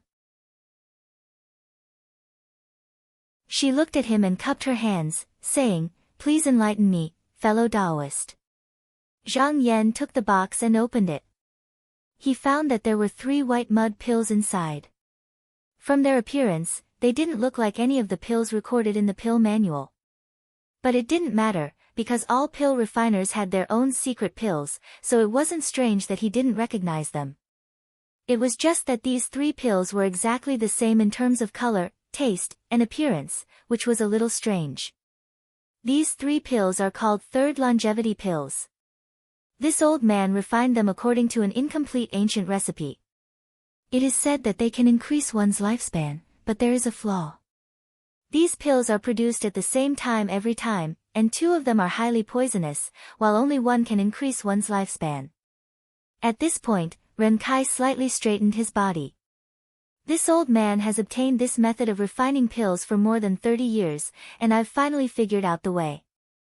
It's just that I still can't be 100% sure, so it's a little regretful. This fellow Taoist seems to be from a famous sect, so I wonder if you can dispel 1 or 2 of my doubts." Zhang Yan looked at it and said, "Can fellow Taoist allow me to take a closer look?" Ren Kai raised his hand and made a gesture of allowing him to appreciate it, but his expression and demeanor were very conceited. In Ren Kai's opinion, for Zhang Yan to be able to refine a pill like the Long Yu pill at such a young age, he should have a good master. It should be known that some large sects would inevitably have some secret methods of refining pills. As long as he followed the prescribed order, it wouldn't be strange for him to be able to refine 1 or 2 good pills. However, the path of an alchemist ultimately still relied on the three orifices technique. This was the real thing, and it couldn't be faked at all. And to identify the difference between these pills, he could only rely on the three orifices technique. He had also practiced bitterly for 30 years before he could detect the minute differences. In the past, when he sparred with fellow Taoists, anyone who came would only need to appraise these three pills and point out the difference, and the other would willingly admit defeat. If they were still unconvinced, he could also swallow them on the spot. Once this move was used, the other party would all flee in defeat. It could be said that he had always been successful in all these years. This time at the elixir gathering, he was confident that he could use this pill to suppress a large number of alchemists. Zhang Yan took a few glances. After cultivating to the second tier of the clear qi realm, he had coincidentally emptied a qi orifice. He had also taken some time out to practice the internal orifices technique. However, the method was a method, and the heat control was different. These 2 points were not the same. Identifying the quality of some ordinary pills or refining pills might not be a problem, but identifying such a strange pill was a little difficult for him. However, although Zhang Yan couldn't use the three orifices technique to identify the pills, he still had a method that the other party would never think of. He reached into his sleeve and touched the remnant of the jade, and his mind sank into it. As his cultivation increased, the scene inside the jade changed again. Originally, the remnant of the jade could only reflect the scenery within 5 steps, but now it could reflect everything beyond 15 steps. Other than living things, everything was the same as the outside world. Anything further was a gray haze. He shifted his gaze from afar. At this moment, there was an identical brocade box in front of his doppelganger, and the 3 pills were neatly arranged inside. He smiled slightly. Although he couldn't rely on the 3 orifices technique or the internal orifices technique to identify these 3 pills, he could use his doppelganger to swallow them and experiment. Without hesitation, he reached out to pick up the pill in the middle and swallowed it. As soon as the pill entered his stomach, it began to boil like fire. In an instant, it corroded through his internal organs and came out through his abdomen. The toxicity was far more potent than he had imagined. With a thought, his doppelganger gradually recovered. He picked up the second pill and popped it into his mouth. After swallowing this pill, he felt nothing at first, thinking that everything was normal. However, gradually, he felt a chill spread throughout his limbs and bones. First, it was his hair, then his eyebrows, and all the hair on his body fell off. Then, his skin wrinkled and cracked as if molting. When he wiped it with his hand, it was a flurry of dandruff. Not only that, but the flesh on his body also seemed to be rotting. Piece by piece, they fell off. He clenched his fists and his knuckles burst out of his flesh. He stood up, but before he could take 2 steps, the flesh on his body slid down like soft mud. Zhang Yan was no longer interested in watching. It should be known that although there was no danger in using his doppelganger to experiment, he could still feel it clearly. In other words, he could taste all the pain. If it wasn't for his previous experience and his nerves that had been honed to an incomparably tough level, he might not have been able to hold on just by looking at this scene. These 2 pills were undoubtedly poison pills. He couldn't help but look at the last pill. Renkai couldn't help but smile when she saw that Zhang Yan didn't move for a long time. After all, this junior's foundation wasn't stable. Just because he had a master, he dared to fiddle in front of this old man. He didn't know that the path of alchemy was as vast as the sea and endless. Young people, if you don't accumulate experience, you won't be able to walk 1,000 miles. You must know that only with a solid foundation can you have any achievements on this path. At this moment, Zhang Yan raised his head and smiled at Renkai. He stretched out his hand and took out the last pill. Renkai frowned slightly, but his expression didn't change. However, Zhang Yan's next words shocked him so much that he almost jumped up. This pill isn't poisonous, but it can't increase one's lifespan. Only when all 3 pills are taken at the same time will the effect be seen.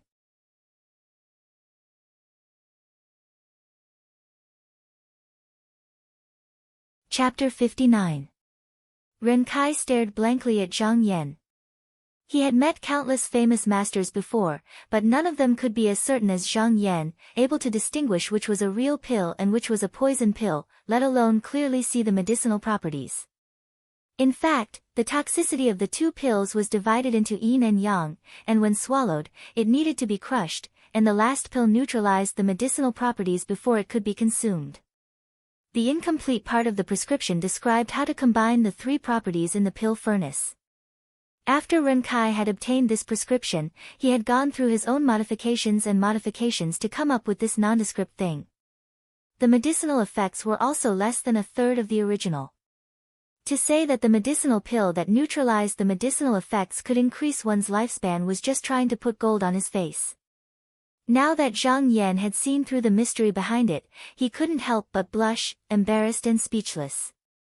Zhang Yan saw his awkwardness, but smiled and said, "I won't tell anyone about what happened today, but I have a presumptuous request."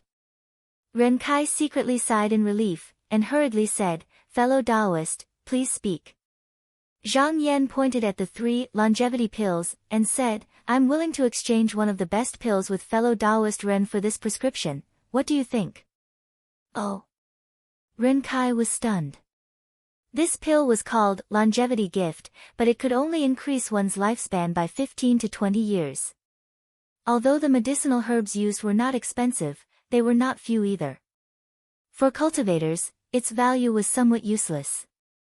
He couldn't help but hesitate, and carefully asked, "May I ask, what does fellow Taoist want?"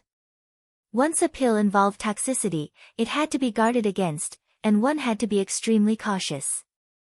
This not only concerned the reputation of the alchemist, but if Zhang Yan refined the pill and used it to harm others, and others found out that this pill was his unique secret method, wouldn't they come to his door to settle the score? Unexpectedly, Zhang Yan said straightforwardly, "There's no need to hide this from others. In recent years, my master has often felt that the pills recorded in the old pill catalog are too few, and many famous pills are not recorded. Thus, he is planning to compile a new pill catalog, and intends to collect rare pill recipes from all over the world.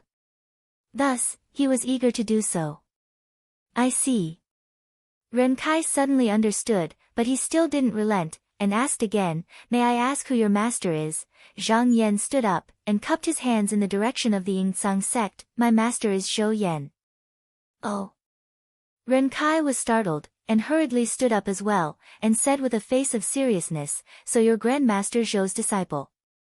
Zhang Yan hurriedly took a step back, and said in surprise, "Fellow Taoist, why do you have to do this?" Ren Kai said seriously, "This greeting is not meant for fellow Taoist, but because I respect Grandmaster Zhou." Grandmaster was originally a direct descendant of the Zhou clan of Dingyang, but he resolutely gave up the smooth path of cultivation, and set his heart on the path of alchemy. He only said that he would refine a medicine of longevity for the people of the world, and is truly a role model for our generation, worthy of being called a saint of alchemy. Now that he is compiling the pill catalog, I dare not refuse." Hearing this, Zhang Yan was startled. He didn't think that when Zhou Chengju was murdered, he would have left the Zhou clan because he had no other choice. In the end, he didn't think that there would be such rumors circulating in the outside world. It was truly unexpected. However, it was very likely that this was a cover-up by the Zhou clan for the sake of their reputation. Not only did they cover up the truth, they also perfectly explained Zhou Chengju's motive for breaking out of the sect. Ren Kai walked to the desk, took out a brush, ink, and paper, and wrote down a pill recipe. After thinking for a moment, he took out another piece of paper and wrote something on it.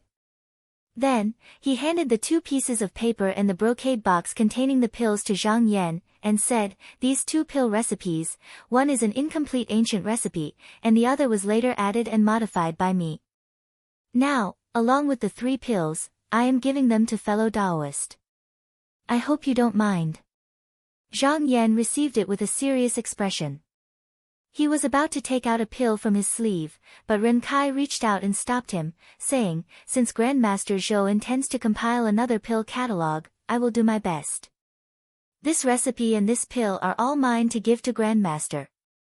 He paused, then continued, at the elixir gathering, there are many families and sects, and there are also many rare pill recipes in their hands.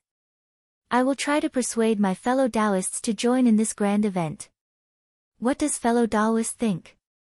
After saying this, he looked eagerly at Zhang Yan. How could Zhang Yan not see through his intentions? He smiled and said, since this pill is a gift from fellow Taoist, in the future pill catalogue, fellow Taoist's name will be recorded. Hearing this, Ren Kai was overjoyed. Alchemists had no hope on the path of cultivation, and their lifespans were not long. All they wanted was a false reputation. With Zhou Chengju's status among alchemists, once his name was compiled into a pill catalogue, his name would be immortalized for generations to come. In the past few decades, Zhou Chengju had indeed been collecting pill recipes and compiling a new catalogue. Before he left, he had even told Zhang Yan to collect a few more pill recipes if he had the chance.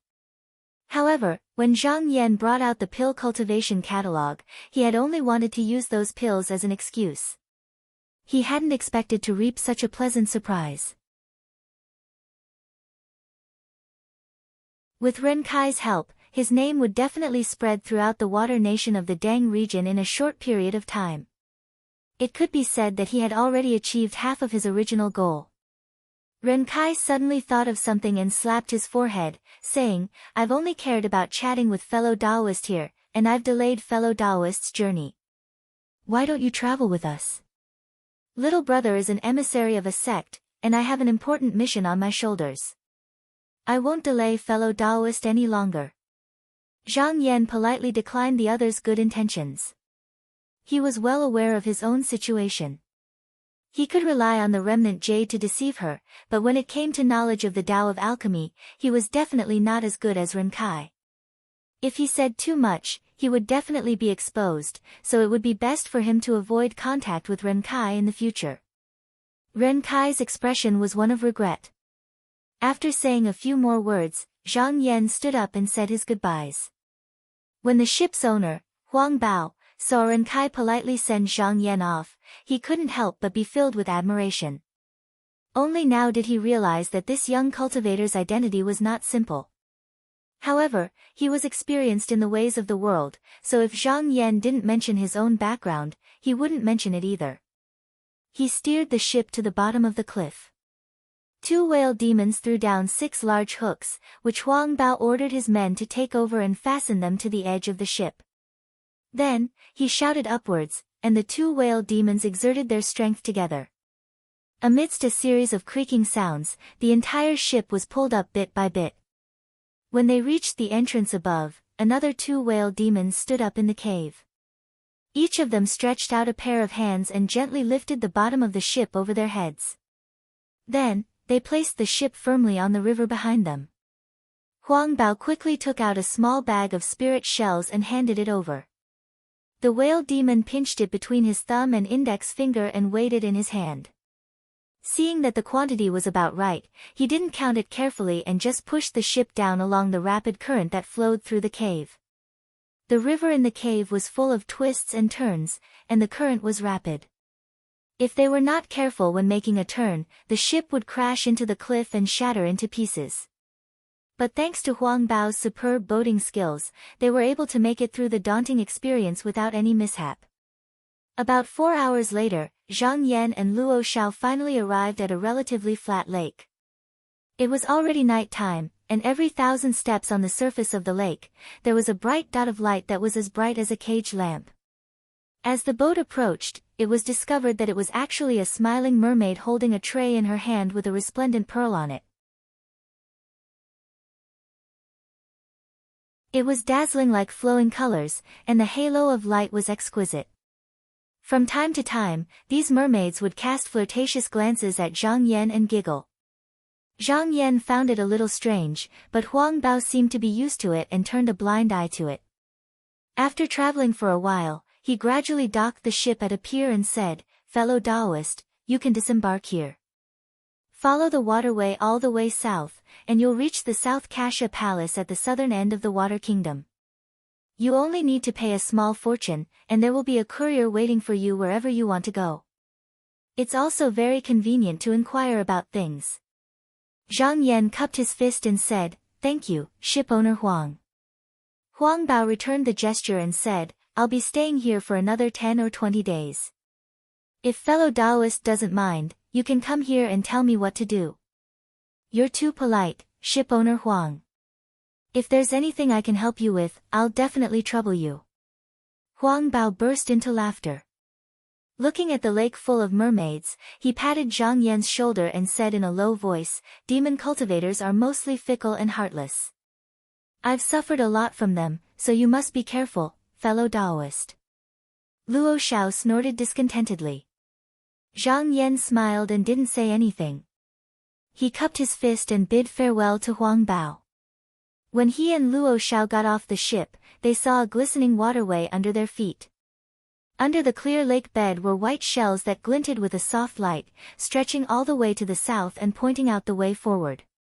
Zhang Yan looked ahead and saw a sea of stars at the end of the distance. That must be where South Kasha Palace was located. However, the spiritual energy here was disturbed by the magnetic field, so they couldn't fly. It seemed that they could only walk on the waves to cross this vast lake.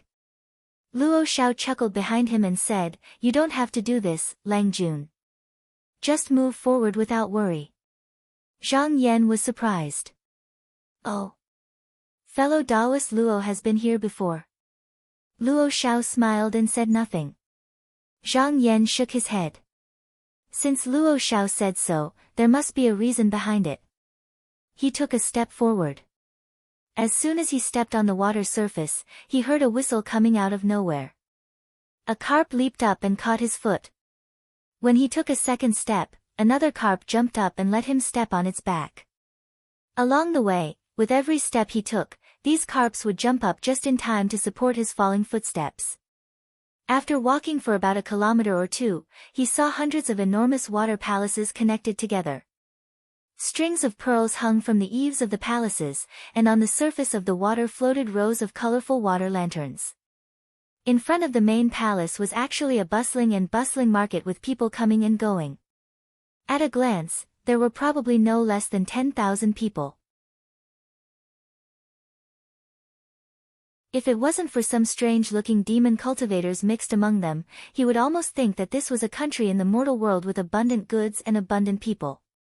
Arriving at the water palace, Zhang Yan quickly found the location of South Kasha Palace. He went in and revealed his identity to the courier officer, showing him his envoy letter. Seeing that it was an alchemist from Fengcang, the courier officer didn't dare to be negligent. After flipping through the envoy letter, he respectfully returned it to Zhang Yan and said, "The superior has already said that the envoy from Fengcang has arrived. You can stay at Green Wave Pavilion first. If you don't like it, I will report to the superior tomorrow and then make arrangements." At this time, a valiant young cultivator happened to walk in. When he heard the second half of the sentence, he couldn't help but become angry. He took a step forward and asked loudly, "Wait, we clearly arrived first. Why don't we have a place to stay, but there's a place for them to stay?" You're tuning in to the Blissful Bookshelf YouTube channel. We're so grateful for your support, and don't forget to subscribe to join us on this incredible journey through captivating stories. Your generosity through donations truly makes a world of difference, as it's the primary source of revenue that allows me to expand and enhance this channel for you. Thank you from the bottom of my heart for being a part of this adventure.